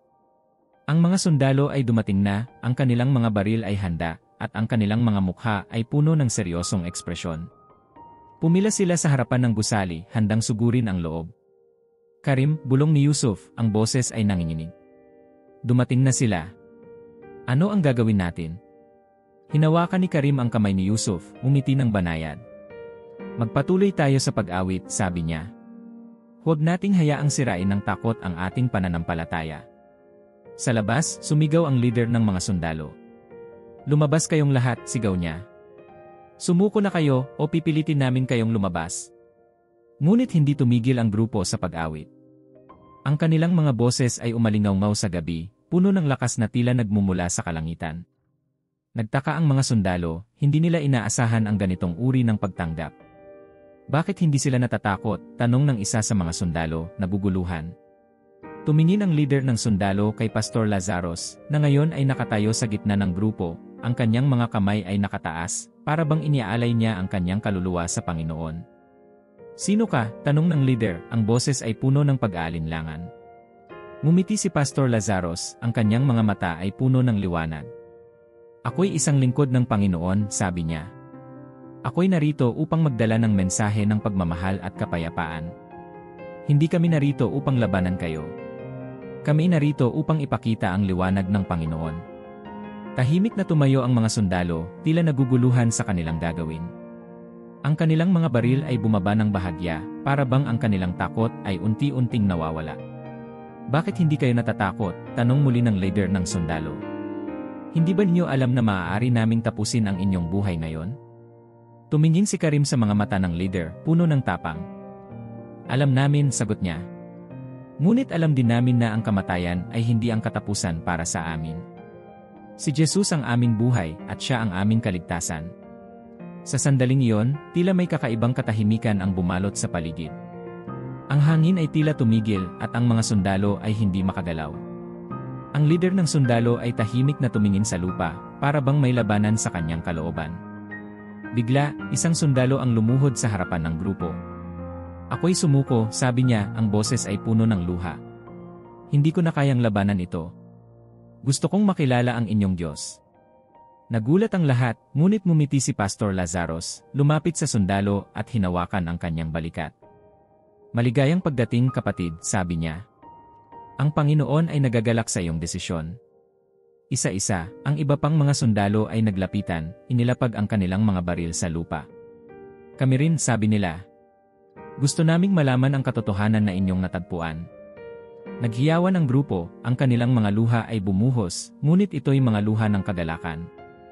Sa gitna ng gabi, sa madilim na eskinita ng bayan, isang himala ang naganap, ang mga puso ng mga sundalo ay nabago, at ang liwanag ng Panginoon ay nagliwanag sa gitna ng kadiliman. Si Pastor Lazarus ay tumingin sa kalangitan, at sa kanyang puso, naramdaman niyang ang lahat ng kanilang sakripisyo ay hindi nasayang. Panginoon, bulong niya, salamat sa iyong gabay. Ang iyong ilaw ay tunay na nagniningning kahit sa pinakadilim na lugar. Sa gabing iyon, nagtipon ang buong grupo kasama ang mga sundalo, at magkasama silang nagdasal. Ang kanilang mga boses ay naging isang awit, umaabot sa kalangitan, puno ng pagmamahal at pasasalamat.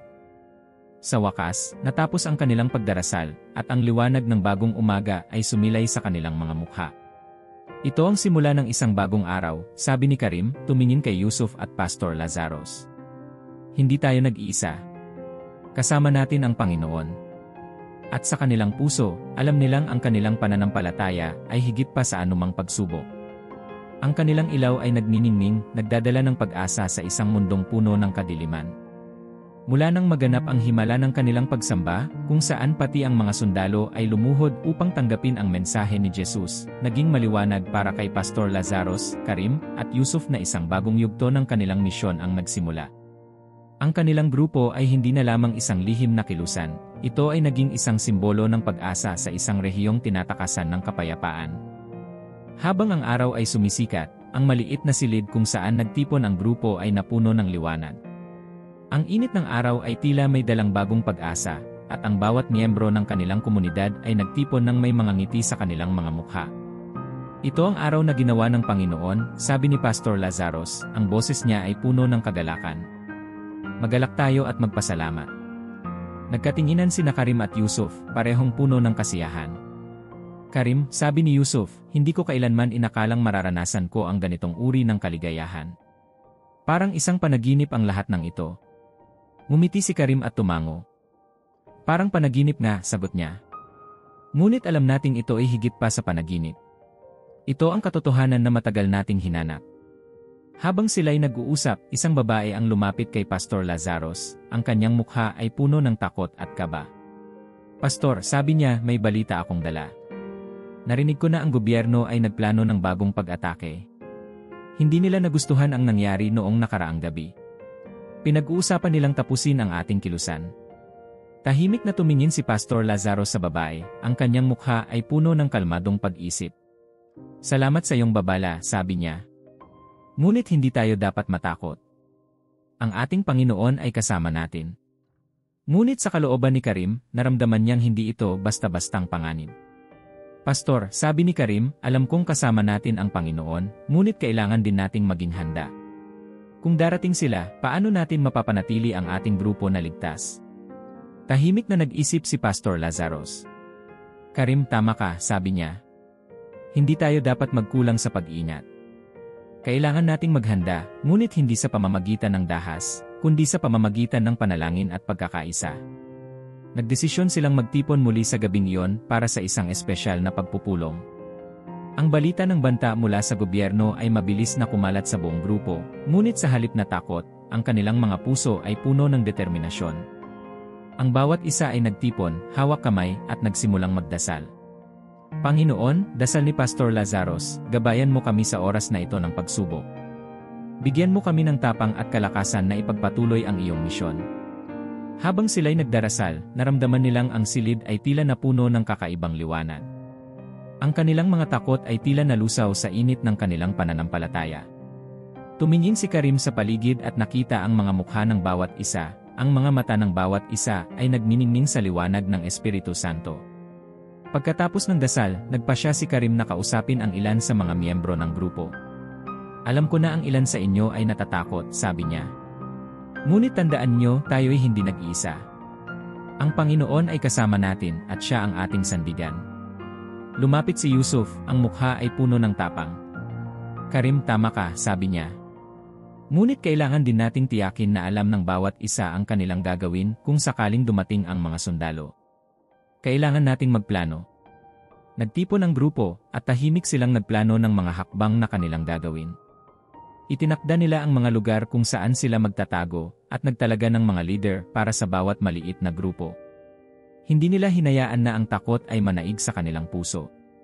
Sa halip, nagplano sila ng may matatag na pananampalataya. Kinagabihan, habang nagtitipon sila para sa kanilang pagsamba, naramdaman nilang ang hangin ay tila mas malamig kaysa sa dati. Ang katahimikan ng gabi ay tila puno ng misteryo, para bang may nakaambang panganib na hindi nila nakikita. Ngunit nagpatuloy sila sa kanilang pag-awit at pagdarasal. Sa kalagitnaan ng kanilang kanta, narinig nila ang malakas na pagkatok sa pinto. Tumahimik ang lahat at nagkatinginan, puno ng kaba. Tumingin si Pastor Lazarus kay Karim at Yusuf, at tahimik silang tumango, alam nilang oras na upang harapin ang banta.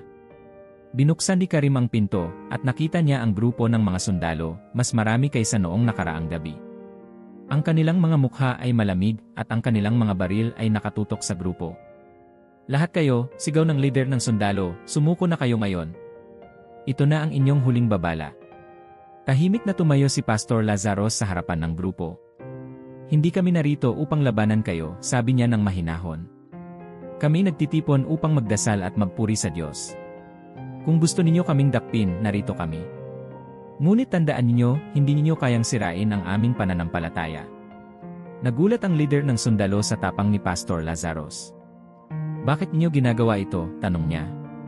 Alam ba ninyong maaari kayong mamatay dahil dito? Ngumiti si Pastor Lazarus, puno ng kalmadong kapayapaan. Alam namin, sagot niya. Ngunit alam din namin na ang aming buhay ay nasa mga kamay ng Panginoon. Hindi kami natatakot mamatay sapagkat alam namin kami makakasama niya magpakailanman. Sa sandaling iyon, ang grupo ng mga sundalo ay nag-atubili. Hindi nila inaasahan ang ganitong uri ng pagtanggap. Para bang ang kanilang lakas ay nawawala sa harap ng pananampalatayang ipinakita ng grupo. Isa-isa, ang mga sundalo ay nagkatinginan, tila nagdududa sa kanilang gagawin. Lumapit si Karim sa leader ng sundalo. Alam kong ang inyong tungkulin ay sundin ang utos ng gobyerno, sabi niya. Ngunit tanungin niyo ang inyong mga sarili, ito ba ang tamang gawin? Ang dakpin ng mga taong nagtitipon upang magdasal. Tahimik na tumingin ang leader ng sundalo sa lupa. Makikita sa kanyang mga mata ang labanan sa kanyang kalooban. Hindi ko alam, sagot niya. Hindi ko alam kung ano ang tama sa oras na ito. Ngumiti si Yusuf at hinawakan ang balikat ng sundalo. Kapag hindi mo alam ang tamang gawin, sabi niya, ipagdasal mo ito. Ang Diyos ay magbibigay sa iyo ng kasagutan. Isa-isa, ang mga sundalo ay nagbaba ng kanilang mga baril. Ang leader ng sundalo ay lumuhod sa harapan ng grupo, at sa kanyang mga mata ay tumulo ang luha. Hindi ko kayang gawin ito, sabi niya. Hindi ko kayang saktan ang mga taong ito na puno ng pagmamahal at kapayapaan. Nagtipon muli ang grupo, at lahat sila'y lumuhod upang magdasal. Sa gabing iyon, ang kanilang panalangin ay mas malalim, mas taimtim. Hindi lamang sila nagdasal para sa kanilang sarili, kundi para rin sa mga sundalong nasa kanilang harapan. Hiniling nila sa Diyos na buksan ang puso ng bawat isa, na magdala ng liwanag sa gitna ng kadiliman. Habang nagdarasal sila, naramdaman nilang ang hangin ay tila napuno ng kakaibang liwanag. Ang silid na madilim ay tila nagliwanag, at ang bawat isa sa kanila ay nakaramdam ng presensya ng Espiritu Santo. Tila bang ang kanilang mga kaluluwa ay umangat sa kalangitan, puno ng kagalakan at pagmamahal. Matapos ang kanilang pagdarasal, tahimik na umalis ang mga sundalo. Hindi sila nagbigay ng kahit anong banta. Ang leader ng sundalo ay tumingin muli kay Pastor Lazarus bago ito umalis. Salamat, sabi niya ng mahina. Hindi ko alam kung bakit, ngunit naramdaman kong may nagbago sa aking puso. Ngumiti si Pastor Lazarus at tumango. Ang Panginoon ang nagbigay sa iyo ng bagong buhay, sabi niya. Hayaan mong siya ang magpatuloy na gabayan ka. Sa gabing iyon, nagyakap ang grupo, puno ng kagalakan at pasasalamat. Alam nilang isang himala ang naganap. Ang kanilang pananampalataya ay nagtagumpay sa gitna ng pag-uusig. Sa kanilang puso, alam nilang ito ay simula pa lamang ng isang mas malalim na misyon na ipinagkaloob sa kanila ng Diyos. At sa gabing iyon, habang sila'y nagtipon sa ilalim ng mga bituin, nagpasalamat sila sa Panginoon sa bawat himala, bawat saglit ng liwanag na nagdala sa kanila sa bagong tipan ng pananampalataya. Lumipas ang mga araw matapos ang kagila-gilalas na gabi ng himala. Ang buong komunidad ng mga nagbalik loob ay tila bumangon mula sa abo ng pag-aalinlangan at takot, puno ng bagong lakas at determinasyon. Ang kanilang lihim na kilusan ay patuloy na lumago, nagiging isang makapangyarihang patotoo sa gitna ng kadiliman. Ang mga tao mula sa kalapit na bayan ay nagsimulang magtanong, nagsimula silang maghanap ng liwanag na dala ni Pastor Lazaros, Karim, at Yusuf. Ngunit kasabay ng paglagong ito ay ang pagtaas ng pag-uusig mula sa gobyerno. Ang kanilang mga hakbang ay mas pinagbabantayan, at ang bawat galaw ng komunidad ay tila sinusubaybayan ng mga mata ng mga otoridad. Sa kabila nito, patuloy silang nagtitipon, mas tahimik ngunit mas matatag ang kanilang pananampalataya. Isang araw, habang naglalakad si Karim sa pamilihan upang bumili ng pagkain para sa kanilang susunod na pagtitipon, naramdaman niyang may sumusunod sa kanya. Hindi niya pinahalata ang kanyang pag-aalala, ngunit ang kanyang mga mata ay tahimik na nagmasid sa paligid. Nakita niyang may dalawang lalaki, parehong nakasuot ng itim, ang sumusunod sa kanya mula pa sa simula ng kanyang paglalakad. Bumilis ang tibok ng puso ni Karim. Alam niyang hindi ito magandang senyales. Nagdesisyon siyang lumiko sa isang eskinita, sinusubukang lituhin ang mga lalaki.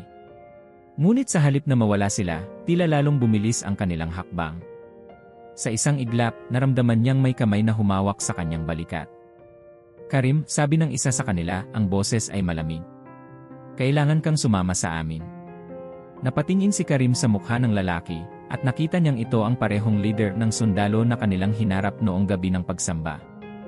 Ngunit sa halip na galit, nakita niya ang kakaibang ekspresyon, halong takot at pag-aalinlangan. Bakit? Tanong ni Karim, ang kanyang boses ay puno ng tapang kahit pa ang kanyang loob ay puno ng kaba. Mayroon kaming nalalaman tungkol sa inyong grupo, sagot ng sundalo. At may isang tao na nais makipagkita sa iyo. Kanino? Tanong ni Karim, naguguluhan. Sa pinakamataas na leader ng ating rehiyon, sagot ng sundalo. Siya ang nag-utos na ikaw ay dalhin sa kanya. Alam ni Karim na wala na siyang pagpipilian. Sumama siya sa mga sundalo, tahimik ngunit puno ng pag-isip. Habang naglalakad sila patungo sa malaki at mataas na gusali kung saan naroon ang leader ng rehiyon, naramdaman niyang parang ang bigat ng buong mundo ay nasa kanyang balikat. Ngunit sa kabila ng lahat, naramdaman din niyang ang Espiritu Santo ay kasama niya, nagbibigay sa kanya ng kapayapaan na hindi kayang itanggi. Pagdating nila sa gusali, dinala si Karim sa isang madilim na silid.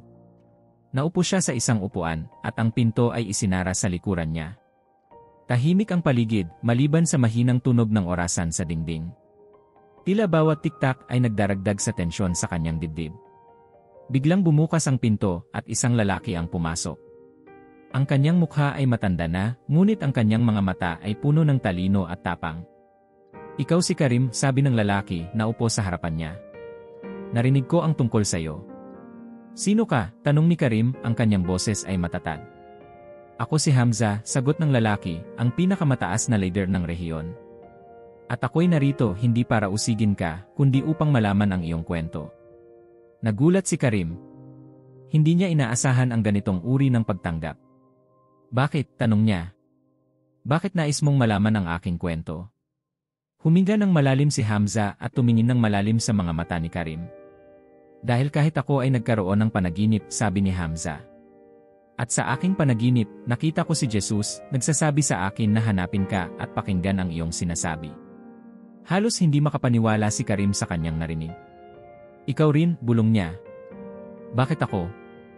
Hindi ko alam, sagot ni Hamza, nanginginig ang boses. Ngunit ako'y nagising mula sa aking panaginip na puno ng pagkalito. Alam kong kailangan kitang hanapin, kailangan kitang marinig. Tumingin si Karim sa kalangitan, parang nagpapasalamat sa Diyos sa hindi inaasahang pagkakataong ito. Kung gayon, sabi niya, hayaan mong sabihin ko sa iyo ang kwento ng aming komunidad, ang kwento ng aming pananampalataya. Sinimulan ni Karim na ikwento kay Hamza ang lahat mula sa simula, kung paano nagsimula ang kanyang mga panaginip, kung paano niya nakilala si Pastor Lazaros, at kung paano lumago ang kanilang grupo sa kabila ng pag-uusig. Habang nagkukwento siya, makikita sa mukha ni Hamza ang pagbabago ng ekspresyon, mula sa pag-aalinlangan patungo sa pagkagulat, at sa huli, sa pagkamangha. Nakita ko ang liwanag ng Panginoon, sabi ni Karim. Hindi ko ito maitatanggi. Ito ang liwanag na nagbigay sa akin ng tapang na harapin ang lahat ng pagsubok. Ang aming grupo ay nagtitipon hindi upang labanan ang gobyerno, kundi upang ipagdiwang ang pag-ibig at kapayapaan na dala ni Jesus. Tahimik na tumingin si Hamza sa kanyang mga kamay, tila nag-iisip ng malalim. Ang mga sinabi mo, sabi niya ng mahina, ay pareho sa mga narinig ko sa aking panaginip. Naramdaman ko ang kapayapaan, ang liwanag na yon, kahit na ako'y nagising na. Lumapit si Karim kay Hamza, hinawakan ang kanyang kamay. Ang liwanag na yon ay hindi nagmula sa akin, sabi niya. Ito'y nagmumula kay Jesus. Siya ang nagdala sa atin dito ngayon.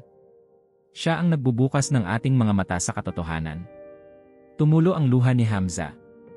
Ngunit paano ko ipapaliwanag ito sa aking mga kasama?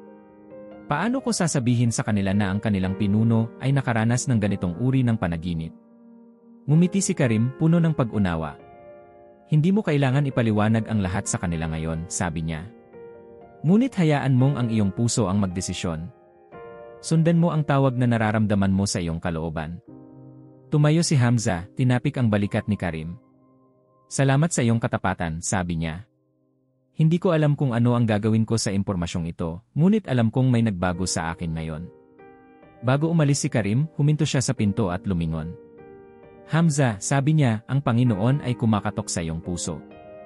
Huwag mong hayaang magsara ang pinto. Pag-uwi ni Karim, naramdaman niyang mas magaan ang kanyang pakiramdam kaysa dati. Alam niyang hindi pa tapos ang kanilang laban, ngunit nararamdaman niyang isang malaking hakbang ang nagawa nila patungo sa pagbabago. Nang bumalik siya sa kanilang lihim na lugar ng pagsamba, sinalubong siya nina Pastor Lazarus at Yusuf. Ano ang nangyari? Tanong ni Yusuf, puno ng pag-aalala. Ngumiti si Karim at nagsimulang ikwento ang lahat ng nangyari. Habang kinukwento niya, nakita niya ang kagalakan sa mga mukha ng kanyang mga kaibigan. Ito ay isang himala, sabi ni Pastor Lazarus. Ang Diyos ay kumikilos sa paraang hindi natin laging naintindihan. Nagtipon ang buong grupo, at sa gabing iyon, nagdasal silang lahat ng may buong puso. Ipinagpasalamat nila ang bagong pag-asa, ang bagong simula na ipinakita sa kanila. Ang kanilang mga awit ng papuri ay umabot sa kalangitan, at sa kanilang puso, alam nilang ang liwanag ng Panginoon ay patuloy na nagniningning gabay sa kanilang landas. Sa gabing iyon, ang mga bituin sa kalangitan ay tila mas maliwanag, parang mga mata ng Diyos na nakatingin sa kanila, nagbibigay ng basbas at kalakasan. Alam nila na hindi sila nag-iisa, na sa bawat hakbang ng kanilang paglalakbay, kasama nila ang Panginoon. Ang gabing iyon ay naging isang bagong tipan ng pananampalataya, hindi lamang para kay Karim at sa kanilang komunidad, kundi para sa bawat puso na hinipon ng liwanag ng Panginoon. Sa araw na sumunod matapos ang pagkikita ni Karim kay Hamza, nagbago ang himpapawid sa kanilang komunidad. Tila may kakaibang liwanag na bumalot sa buong bayan, at ang mga tao, dati tahimik at puno ng takot, ay naglakad na may bagong tapang at pag-asa sa kanilang mga mata. Hindi ito dahil sa nagbago ang sitwasyon o dahil wala ng banta mula sa gobyerno, kundi dahil sa isang bagay na mas malalim, isang espiritual na pagbabagong nagaganap. Pag-uwi ni Karim mula sa pakikipag-usap kay Hamza, tinipon niya sina Pastor Lazarus at Yusuf sa kanilang lihim na lugar ng pagsamba. May isang bagay na kailangan kong sabihin sa inyo, simula ni Karim, puno ng pagkasabi. Nakausap ko si Hamza, ang leader ng rehiyon. Hindi ko inaasahan ang nangyari, ngunit siya mismo ang nagsabi na nagkaroon siya ng panaginip tungkol kay Jesus. Nagkatinginan sina Pastor Lazarus at Yusuf, parehong hindi makapaniwala sa kanilang narinig. Iyan ay isang himala, sabi ni Pastor Lazarus, ang kanyang mga mata ay puno ng luha. Hindi ko inaasahan na darating tayo sa puntong ito. Ang Diyos ay tunay na kumikilos sa paraang hindi natin inaasahan. Ngunit ano ang susunod nating gagawin? Tanong ni Yusuf, puno ng pag-aalala. Alam natin na kahit si Hamza ay nagpakita ng pag-aalinlangan, ang gobyerno ay patuloy na nagmamasid. Ano ang mangyayari kung malaman nila ang tungkol sa ating kilusan? Tumango si Karim, iniisip ang sinabi ni Yusuf. Tama ka, sabi niya. Ngunit alam din natin na hindi tayo maaaring magtago magpakailanman. Kung nais nating ipalaganap ang liwanag ng Panginoon, kailangan nating maging matapang. Kailangan nating maghanda sa anumang darating.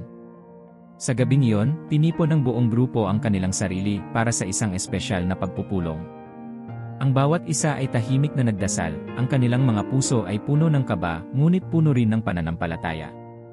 Alam nilang ito na ang oras upang magdesisyon, magpapatuloy ba sila sa kanilang lihim na pagsamba, o haharapin nila ang mundo ng may buong tapang.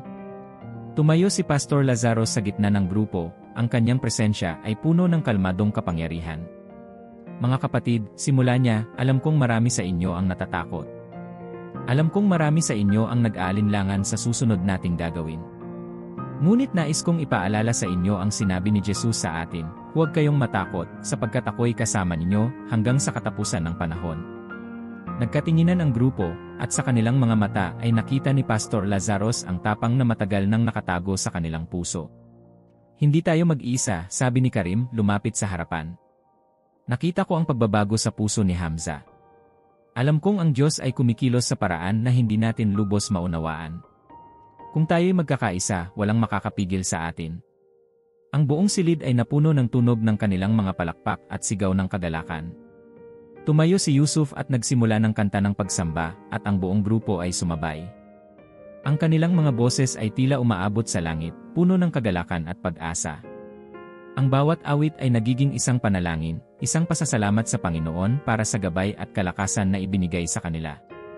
Habang umaawit ang grupo, isang malakas na pagkatok ang narinig mula sa labas ng kanilang silid. Tumahimik ang lahat, nagkatinginan sila, puno ng kaba. Tumingin si Karim kay Pastor Lazarus, at tahimik silang nag-usap sa pamamagitan ng kanilang mga mata, oras na upang harapin ang bagong pagsubok. Binuksan ni Karim ang pinto, at sa kanyang gulat, nakita niya si Hamza na nakatayo roon, kasama ang ilan sa kanyang mga tauhan. Ngunit sa halip na galit, nakita niya sa mukha ni Hamza ang isang kakaibang ekspresyon, halong takot at pag-asa. Hamza, sabi ni Karim, ano ang ginagawa mo rito? Pumasok ako upang makasama kayo, sagot ni Hamza, ang kanyang boses ay mahina ngunit puno ng determinasyon.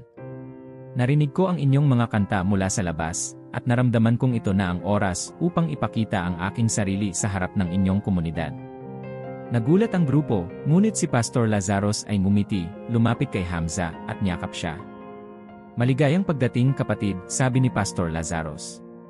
Ikaw ay nasa tamang lugar. Tumulo ang luha ni Hamza. Hindi ko alam kung bakit ako narito, sabi niya, ngunit alam kong hindi ko na kayang itago ang katotohanan sa aking puso. Naramdaman ko ang presensya ni Jesus sa aking buhay, at nais kong makilala siya ng higit pa. Ang buong grupo ay nagalak. Tumayo si Karim sa tabi ni Hamza at nagsimula siyang magdasal. Panginoon, sabi niya, salamat sa bagong kapatid na ito. Salamat sa pagbukas ng kanyang puso at mata sa iyong liwanag. Gabayan mo siya, Panginoon, sa bagong landas na tatahakin niya. Sa mga sumunod na linggo, nagsimulang magbago ang takbo ng kanilang kilusan. Sa tulong ni Hamza, nakatulong sila sa mas marami pang tao na makalapit kay Jesus. Ang kanilang lihim na kilusan ay hindi na naging lihim, ito ay naging isang malawakang pagsabog ng pananampalataya. Maraming tao mula sa kalapit na bayan ang nagsimulang magtipon upang makinig sa mga aral ni Pastor Lazarus. At ang kanilang pagsamba ay hindi na nakatago sa dilim, ito'y naging isang pagdiriwang ng liwanag. Isang araw, habang nagtitipon sila sa gitna ng bayan, tumayo si Pastor Lazarus sa harapan ng malaking grupo. Mga kapatid, sigaw niya, ang kanyang tinig ay umaabot sa bawat sulok ng lugar, ito ang araw na ginawa ng Panginoon. Ito ang araw ng ating tagumpay. Hindi na tayo magtatago, hindi na tayo matatakot. Ang Panginoon ay kasama natin, at ang kanyang liwanag ay nagniningning sa ating puso. Nagpalakpakan ng buong grupo, at sa kanilang mga mata ay nakita ni Pastor Lazarus ang kagalakan na dulot ng kalayaan. Karim, sabi ni Pastor Lazarus, ikaw ang nagsimula ng lahat ng ito. Ikaw ang naging ilaw na nagdala sa atin sa liwanag. Ano ang nais mong sabihin sa ating mga kapatid? Lumapit si Karim sa harapan, ang kanyang puso ay puno ng kagalakan. Mga kapatid, sabi niya, hindi ako ang nagsimula ng lahat ng ito. Ito'y ang Panginoon. Siya ang nagdala sa atin dito, siya ang nagbigay sa atin ng lakas at pag-asa. Ang liwanag na ito ay hindi nagmumula sa akin o kay Pastor Lazarus, kundi sa ating lahat, sa ating pagkakaisa, sa ating pananampalataya. Nagsimula silang umawit ng sabay-sabay, ang kanilang mga tinig ay umalingaw-ngaw sa buong bayan. Ang kanilang awit ay hindi na isang lihim, kundi isang malakas na patotoo ng kanilang pananampalataya. Ang bawat isa sa kanila, mula sa pinakamatanda hanggang sa pinakabata, ay sumabay sa kanta, punong-puno ng pagmamahal at pagsamba. Sa harapan ng grupo, nakita ni Karim si Hamza, nakaluhod at umiiyak. Lumapit siya sa kanya at inilagay ang kamay sa balikat nito. Hamza, sabi ni Karim, nakita mo na ang liwanag. Wala nang dahilan upang matakot. Ang Panginoon ay kasama mo. Tumingin si Hamza sa kanya, ang mga mata ay puno ng luha. Salamat Karim, sabi niya. Salamat sa pagdadala sa akin sa liwanag. Ngayon, alam kong natagpuan ko na ang tunay na daan. Ang araw na iyon ay naging isang bagong simula para sa lahat. Ang kanilang pagsamba ay naging malaya, ang kanilang pananampalataya ay naging matatag. At sa gitna ng lahat ng ito, alam nilang ang Panginoon ay nasa kanilang kalagitnaan, patuloy na nagdadala ng liwanag sa kanilang buhay. Sa huling awit ng kanilang pagsamba, tumingala si Karim sa langit at nagpasalamat sa Diyos. Panginoon, bulong niya, salamat sa iyong gabay. Salamat sa iyong liwanag. Patuloy mo kaming gabayan ngayon at magpakailanman. At sa gabing iyon, habang lumulubog ang araw, ang liwanag ng kanilang pananampalataya ay nagpatuloy na nagniningning, nagdadala ng bagong pag-asa sa isang mundo na matagal nang nakatago sa kadiliman. Habang lumalawak ang kilusan ni Pastor Lazaros, Karim, at Yusuf, ang kanilang komunidad ay patuloy na lumago. Ang bawat pagtitipon ay nagiging mas bukas, mas puno ng kagalakan. Ang balita tungkol sa kanilang pananampalataya ay kumalat sa mga kalapit na bayan, at parami ng parami ang naglalakbay upang makinig sa kanilang mga aral. Ngunit kasabay ng kanilang tagumpay ay ang mas tumitinding pag-uusig mula sa gobyerno. Isang araw, habang nagtitipon ang grupo sa isang malawak na lugar sa gitna ng bayan, si Karim ay nakatayo sa harap ng madla. Ang kanilang awit ng pagsamba ay umaabot sa kalangitan, ang bawat tinig ay puno ng kagalakan. Tumayo si Yusuf sa tabi ni Karim at binigyan siya ng mahigpit na yakap. Karim, sabi ni Yusuf, ang kanyang boses ay puno ng emosyon, hindi ko kailanman naisip na mararanasan natin ito. Ang ating komunidad ay naging simbolo ng pag-asa para sa marami. Ngumiti si Karim at tumango. Tama ka, Yusuf, sabi niya. Ngunit alam din natin na ang ating paglalakbay ay hindi pa tapos. Maraming pagsubok pa ang darating. Habang sila'y nag-uusap, napansin ni Karim ang isang grupo ng mga sundalo na naglalakad papunta sa kanila. Ang kanilang mga mukha ay seryoso at tila may dala silang mahalagang mensahe. Tumahimik ang buong grupo at ang kanta ng pagsamba ay natigil. Tumayo si Pastor Lazaros sa harapan ng madla, ang kanyang mukha ay kalmado ngunit puno ng determinasyon. Mga kapatid, sigaw ng leader ng sundalo, narito kami upang magdala ng mensahe mula sa pinakamataas na leader ng bansa. Ang inyong kilusan ay hindi nalingid sa kaalaman ng gobyerno. Binibigyan namin kayo ng isang huling pagkakataon, itigil ninyo ang inyong mga pagtitipon, o haharapin ninyo ang buong puwersa ng batas. Tahimik na nagtinginan ang buong grupo. Ang kanilang mga puso ay puno ng kaba, ngunit sa kanilang mga mata ay may isang bagay na mas malalim, isang matibay na pananampalataya na hindi kayang patayin ng kahit anong banta. Tumayo si Karim sa harap ng grupo at lumapit sa leader ng sundalo. Alam namin ang mga panganib, sabi ni Karim, ang kanyang boses ay matatag. Ngunit ang aming pananampalataya ay higit pa sa aming takot. Kami hindi magpapatigil. Nagulat ang leader ng sundalo sa tapang ni Karim. Tumingin siya kay Pastor Lazaros na tahimik na nagdarasal. Kayo ang kanilang leader, sabi ng sundalo kay Pastor Lazaros. Paano mo magagawang ilagay sa panganib ang lahat ng mga taong ito para sa iyong pananampalataya? Ngumiti si Pastor Lazaros at tumingin sa langit. Hindi ko sila inilalagay sa panganib, sabi niya. Sila'y nagdesisyon sa kanilang puso.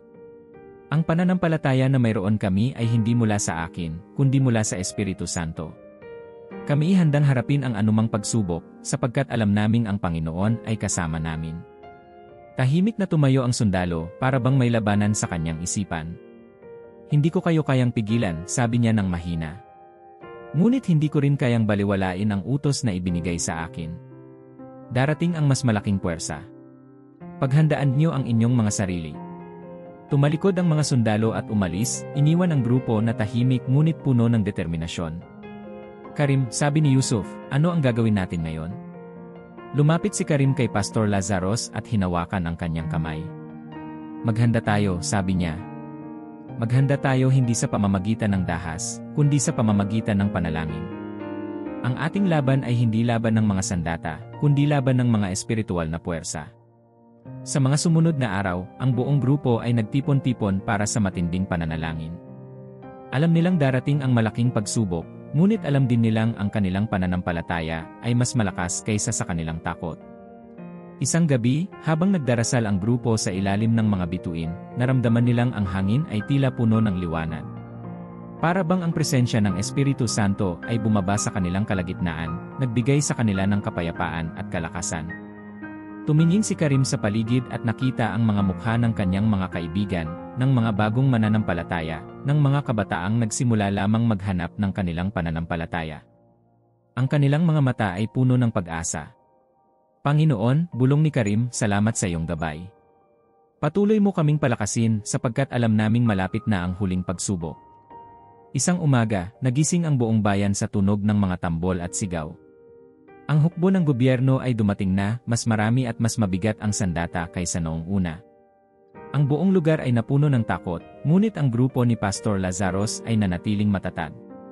Tumayo sila sa harap ng kanilang komunidad, ang kanilang mga kamay ay magkakahawak, puno ng tapang at pananampalataya. Lahat kayo, sigaw ng leader ng hukbo, ito na ang inyong huling pagkakataon. Sumuko kayo ngayon o tapusin namin ang inyong kilusan ng ganap. Tumingin si Karim kay Pastor Lazaros at alam niyang ito na ang oras upang magsalita.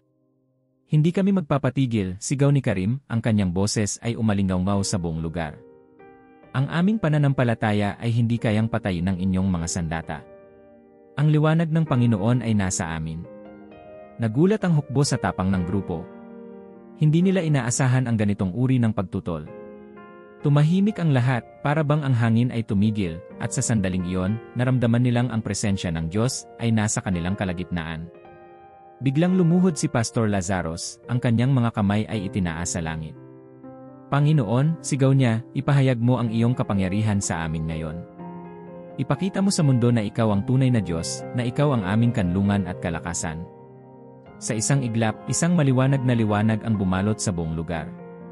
Ang liwanag ay napakaliwanag na ang mga sundalo ay nagtakip ng kanilang mga mata, hindi makapaniwala sa kanilang nakikita. Ang liwanag ay tila bumaba mula sa kalangitan, puno ng pagmamahal at kapayapaan. Nagkatinginan ang mga sundalo, at isa-isa silang lumuhod, itinapon ang kanilang mga sandata sa lupa. Hindi namin kayang labanan ito, sabi ng leader ng hukbo, ang kanyang boses ay puno ng luha. Ito'y hindi gawa ng tao. Ito'y gawa ng Diyos. Ang buong komunidad ay nagyakapan, ang kanilang mga luha ay bumuhos, ngunit ito'y mga luha ng kagalakan. Ang kanilang pananampalataya ay nagtagumpay, at sa kanilang puso, alam nilang hindi sila iniwan ng Panginoon. Ang huling pagsubok ay hindi isang labanan ng sandata, kundi isang patotoo ng kanilang pananampalataya. Tumingin si Karim sa kalangitan at nagpasalamat. Panginoon, bulong niya, salamat sa iyong gabay. Ikaw ang aming ilaw sa gitna ng kadiliman. Patuloy mo kaming gabayan ngayon at magpakailanman. At sa gabing iyon, habang ang buong bayan ay nagtipon-tipon upang magpasalamat, ang liwanag ng kanilang pananampalataya ay nagningning ng mas maliwanag kaysa kailanman. Alam nilang ito'y simula pa lamang ng isang mas malalim na paglalakbay kasama ang Diyos. Matapos ang makapangyarihang tagpo kung saan ang buong hukbo ng gobyerno ay lumuhod sa harap ng komunidad, ang balita ng himala ay kumalat sa buong rehiyon. Mula sa mga kalapit na bayan, hanggang sa mga malalayong nayon, narinig ng lahat ang tungkol sa grupo ni Pastor Lazaros, Karim, at Yusuf, mga tao na nagtagumpay hindi sa pamamagitan ng dahas, kundi sa pamamagitan ng matibay na pananampalataya at hindi matinag na pag-asa. Ang bawat araw na lumilipas ay tila nagiging isang bagong simula para sa kanilang komunidad. Ang mga dati natatakot na lumapit ay nagsimulang maghanap ng liwanag sa kanilang grupo. Ang dating lihim na kilusan ay unti-unting naging isang bukas na pagtitipon, puno ng mga bagong mukha, mga taong hinahanap ang liwanag sa gitna ng kanilang madilim na mundo. Isang araw, habang nagtitipon ang grupo sa ilalim ng isang malaking puno sa gitna ng bayan, naramdaman nila ang kakaibang hangin na bumabalot sa paligid. Ang mga ibon ay tila umaawit ng mas malakas, at ang araw ay tila mas maliwanag kaysa dati. Tumayo si Pastor Lazaros sa harap ng madla, at sa kanyang mukha ay mababasa ang malalim na kapayapaan at kagalakan. Mga kapatid, simula ni Pastor Lazaros, ang kanyang boses ay puno ng pagmamahal, narito tayo ngayon hindi dahil sa ating lakas, kundi dahil sa biyaya ng Panginoon. Ang ating pananampalataya ay nasubok at tayo'y nagtagumpay. Ngunit alam nating hindi pa tapos ang ating misyon. Marami pang pusong naghahanap ng katotohanan, at tayo'y tinatawag upang dalhin ang liwanag sa kanila. Nagkatinginan ang mga tao, at sa kanilang mga mata ay makikita ang determinasyon na dulot ng kanilang bagong pananampalataya. Tumayo si Karim sa tabi ni Pastor Lazarus, hawak ang kamay ni Yusuf. Hindi tayo mag-iisa sa labanang ito, sabi ni Karim, ang kanyang boses ay malakas at puno ng tapang. Ang Diyos ay kasama natin, at patuloy niyang palalakasin ang ating komunidad. Sa mga sumunod na linggo, mas dumami pa ang mga taong dumating upang makinig sa kanilang mga aral. Ang kanilang pagsamba ay naging isang malawakang pagdiriwang ng pananampalataya, puno ng awit, sayaw, at mga dasal na umaabot sa kalangitan. Si Layla, na dati natatakot sa kanyang paglalakbay sa pananampalataya, ay naging isa sa mga pinakamasigasig na tagapagturo. Ang kanyang kwento ng pagbabago ay naging inspirasyon sa marami, lalo na sa mga kababaihan na nag-aalinlangan sa kanilang sariling lakas. Isang gabi, habang nagdarasal ang grupo sa ilalim ng maliwanag na buwan, lumapit si Layla kay Karim. Karim, sabi niya, ang kanyang boses ay puno ng emosyon, hindi ko kailanman naisip na mararanasan ko ang ganitong uri ng kalayaan. Ang aking puso ay puno ng kagalakan. Salamat sa paggabay mo sa akin. Ngumiti si Karim at hinawakan ang kamay ni Layla. Hindi ako ang naggabay sa iyo, sabi niya. Ang Espiritu Santo ang kumilos sa iyong puso. Ako'y isang instrumento lamang ng kanyang pagmamahal. Habang lumalago ang kanilang komunidad, ang banta mula sa gobyerno ay hindi na muling nagpakita. Ang mga opisyal na dati nagbabantay sa kanilang mga pagtitipon ay tila nawala ng interes. Marahil ay dahil sa takot sa himalang kanilang nasaksihan, o marahil ay dahil sa kanilang sariling pagbabago ng puso. Ngunit anuman ang dahilan, ang grupo ni Pastor Lazarus ay nagpatuloy ng walang takot, alam nilang ang Panginoon ang kanilang proteksyon. Isang araw, nagpasya ang grupo na magdaos ng isang malawakang pagtitipon sa gitna ng bayan, isang pagdiriwang ng kanilang pananampalataya, isang patotoo ng kanilang tagumpay sa kabila ng pag-uusig. Ang bawat miyembro ng komunidad ay nag-imbita ng kanilang mga pamilya at kaibigan, at ang buong bayan ay nagtipon sa ilalim ng malalaking puno, nakikinig sa mga aral ni Pastor Lazarus at sa mga kanta ng pagsamba. Tumingin si Karim sa paligid at nakita ang mga mukha ng kanyang mga kapatid, mga taong dati puno ng takot, ngunit ngayon ay puno ng kagalakan. Ito ang simula ng bagong yugto, bulong niya kay Yusuf. Ang ating pananampalataya ay nagdulot ng pagbabago na hindi ko kailanman inakalang posible. Tumango si Yusuf, ang kanyang mga mata ay puno ng luha. Karim, sabi niya, tayo'y naging ilaw sa gitna ng kadiliman. At alam kong patuloy tayong gagamitin ng Diyos upang magdala ng pag-asa sa mas marami pang tao. Sa kalagitnaan ng kanilang pagtitipon, lumapit ang isang grupo ng mga kalalakihan mula sa malayong bahagi ng bayan. Sila'y nakasuot ng mga damit na tila nagmula sa malalayong lugar, at ang kanilang mga mukha ay puno ng pag-aalinlangan, ngunit may bahid ng pag-asa. Lumapit sila kay Pastor Lazarus at Karim, at nagpakilala ang isa sa kanila. Ako si Amir, sabi ng lalaki, ang kanyang boses ay nanginginig. Narinig namin ang tungkol sa inyong grupo, at kami naglakbay mula sa aming bayan upang makita kung totoo ang mga narinig namin. Anong narinig ninyo? Tanong ni Pastor Lazarus, puno ng kabaitan. Narinig namin na dito'y may mga taong nakakita kay Jesus, sagot ni Amir.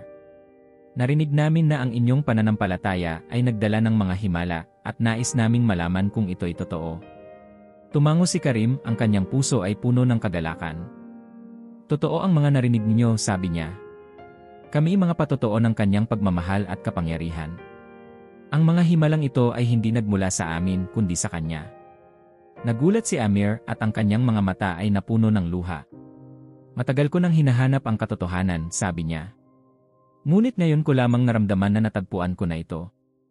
Nagtipon ang buong grupo sa paligid ni Amir at ng kanyang mga kasama, at sabay-sabay silang nagdasal. Ang kanilang mga tinig ay umabot sa langit, puno ng pasasalamat at pag-asa. Tila ba ang buong kalangitan ay nagbukas upang pakinggan ang kanilang mga dasal, at ang liwanag ng araw ay nagbigay ng init at kapayapaan sa kanilang mga puso. Habang lumulubog ang araw, nagsimulang umalis ang mga tao, ngunit ang kanilang mga puso ay puno ng bagong lakas at kagalakan. Si Pastor Lazarus, Karim, at Yusuf ay tumingin sa isa't isa, puno ng kasiyahan. Natagpuan na nila ang kanilang tahanan, sabi ni Pastor Lazarus. At tayo'y naging bahagi ng kanilang paglalakbay. Ngumiti si Karim at tumingin sa kalangitan. Panginoon, bulong niya, salamat sa iyong gabay. Patuloy mo kaming gamitin upang magdala ng liwanag sa mundong ito. At sa gabing iyon, habang nagtitipon ang mga bituin sa kalangitan, alam nilang natagpuan nila ang kanilang tunay na misyon, ang magdala ng liwanag at pag-asa sa bawat pusong naghahanap ng katotohanan. Ang kanilang paglalakbay ay hindi pa tapos, ngunit alam nilang hindi sila kailanman nag-iisa. Ang liwanag ng kanilang pananampalataya ay patuloy na nagniningning, isang ilaw na hindi kayang patayin ng anumang kadiliman. Sa kalagitnaan ng gabi, ang himpapawid ay puno ng bituin, at ang malamig na hangin ay tila nagdadala ng mensahe ng pag-asa sa buong bayan. Ang komunidad ni Pastor Lazaros ay nagtipon para sa isang espesyal na gabi ng pagsamba, isang gabi ng pasasalamat para sa lahat ng tagumpay at biyayang kanilang natamo sa kabila ng lahat ng pagsubok. Alam nilang ito ay hindi lamang isang gabi ng pagsamba, ito ang gabi na magtatapos ang kanilang mahabang paglalakbay patungo sa liwanag. Habang nakatayo si Karim sa harap ng kanilang grupo, naramdaman niyang tila isang buong buhay ang nagdaan mula noong una siyang managinip ng kakaibang pangitain ni Jesus. Dati isa siyang ordinaryong lalaki, puno ng pag-aalinlangan at takot. Ngayon, siya'y isang leader ng pananampalataya, isang taong nagdala ng liwanag sa kanyang komunidad at nagbigay ng bagong pag-asa sa marami. Tumingin si Karim kay Pastor Lazaros, na ngayon ay nakaupo sa tabi ni Yusuf, at nakita niyang ang matanda ay puno ng kapayapaan. Sa kabila ng lahat ng hirap na kanilang pinagdaanan, si Pastor Lazaros ay nanatiling matatag, isang simbolo ng kanilang hindi matinag na pananampalataya. Mga kapatid, simula ni Karim, ang kanyang boses ay malakas at puno ng emosyon. Narito tayo ngayon dahil sa biyaya ng Diyos. Hindi tayo tumalikod, hindi tayo nagpatinag, at ang ating pananampalataya ay nagtagumpay sa gitna ng lahat ng pagsubok. Nagpalakpakan ang buong grupo, at ang kanilang mga ngiti ay puno ng kagalakan. Karim, sabi ni Yusuf, lumapit sa kanya, hindi ko akalain na aabot tayo sa puntong ito. Parang kahapon lamang tayo'y nagtatago, natatakot sa kung ano ang darating. Ngayon, tayo'y naglalakad ng may tapang at kalayaan. Ngumiti si Karim at tumango.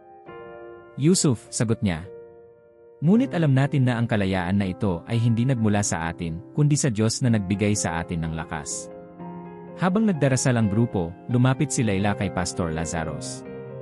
Pastor, sabi niya, ang kanyang mga mata ay puno ng luha, salamat sa lahat ng itinuro mo sa akin.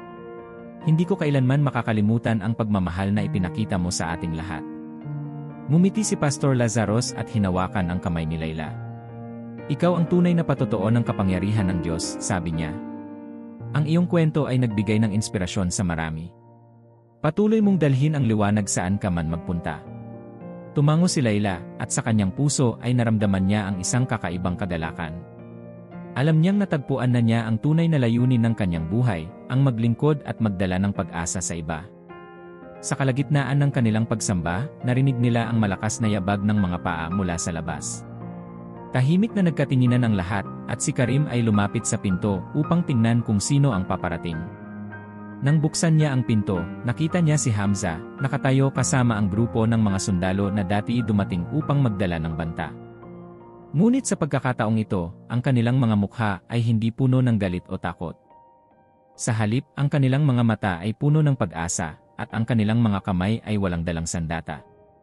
Lumapit si Hamza kay Karim at yumuko. Karim, sabi ni Hamza, ang kanyang boses ay nanginginig, narito kami hindi upang labanan kayo, kundi upang sumama sa inyo.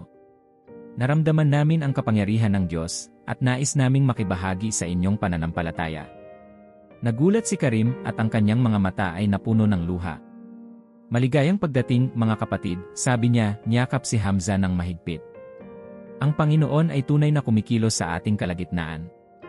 Nagtipon ang buong grupo, at ang mga sundalo ay lumuhod kasama nila, nagdasal ng sabay-sabay, at nagpasalamat sa Panginoon. Ang gabi ay puno ng liwanag, tila ang buong kalangitan ay nagdiriwang kasama nila. Ang kanilang mga tinig ay umabot sa kalangitan, puno ng pagmamahal, kapayapaan, at pasasalamat. Habang nag-aawit sila ng papuri, tumayo si Pastor Lazaros sa gitna ng grupo, at sa kanyang mukha ay makikita ang kakaibang kislap ng liwanag. Mga kapatid, sabi niya, ang kanyang boses ay puno ng tapang, ito na ang huling mensahe na nais kong iparating sa inyo. Ang ating pananampalataya ay naging isang ilaw sa kadiliman, at ngayon, ang ilaw na ito ay hindi na kayang patayin ng kahit anong banta o pag-uusig. Tumingin siya kay Karim at Yusuf at mumiti ng banayad. Karim, Yusuf, sabi niya, kayo na ang magiging leader ng kilusang ito mula ngayon. Ako'y magpapahinga na, ngunit alam kong ang inyong pananampalataya ay magdadala ng mas marami pang tao sa liwanag ng Panginoon.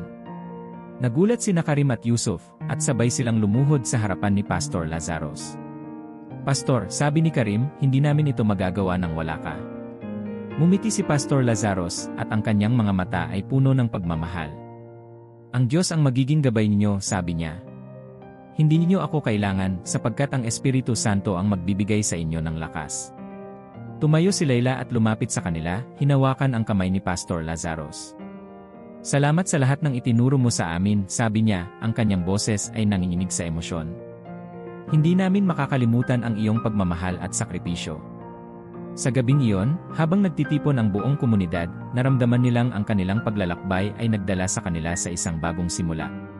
Hindi na sila natatakot, hindi na sila nagtatago. Ang kanilang pananampalataya ay naging isang matibay na haligi na hindi kayang patumbahin ng kahit anong bagyo. Nagdasal sila ng sabay-sabay, at sa kanilang puso, alam nilang ang Panginoon ay kasama nila. Panginoon, dasal ni Karim, salamat sa lahat ng iyong biyaya. Patuloy mo kaming gabayan, at hayaan mo kaming maging ilaw sa mundong ito. Pagdating ng umaga, habang sumisikat ang araw, nakita nila ang buong bayan na nagtipon sa gitna ng plaza. Ang bawat tao ay nakatingin sa kanila, puno ng pag-asa.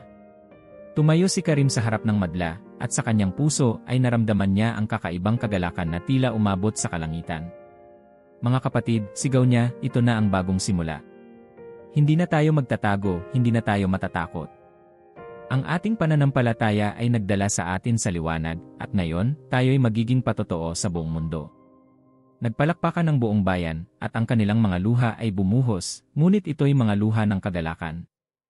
Alam nilang ang kanilang paglalakbay ay nagwakas na, ngunit ang kanilang misyon ay nagsisimula pa lamang. Sa huling awit ng kanilang pagsamba, tumingala sila sa langit at nagpasalamat. Alam nilang ang Diyos ay kasama nila ngayon at magpakailanman. At sa gabing iyon, habang lumulubog ang araw at ang mga bituin ay nagningning, ang liwanag ng kanilang pananampalataya ay patuloy na nagniningning, nagdadala ng pag-asa sa bawat pusong naghahanap ng katotohanan. Ang kanilang paglalakbay ay nagwakas, ngunit ang kanilang kwento ay nagsisimula pa lamang. Kung nakarating ka hanggang dito, isa ka sa mga tunay na sumubaybay sa buong kwento. I-comment mo ang salitang liwanag sa ibaba para malaman naming naramdaman mo rin ang pag-asa na dala ng kwentong ito. Gusto naming makita kung sino ang mga nanatili hanggang sa dulo. Salamat sa iyong suporta.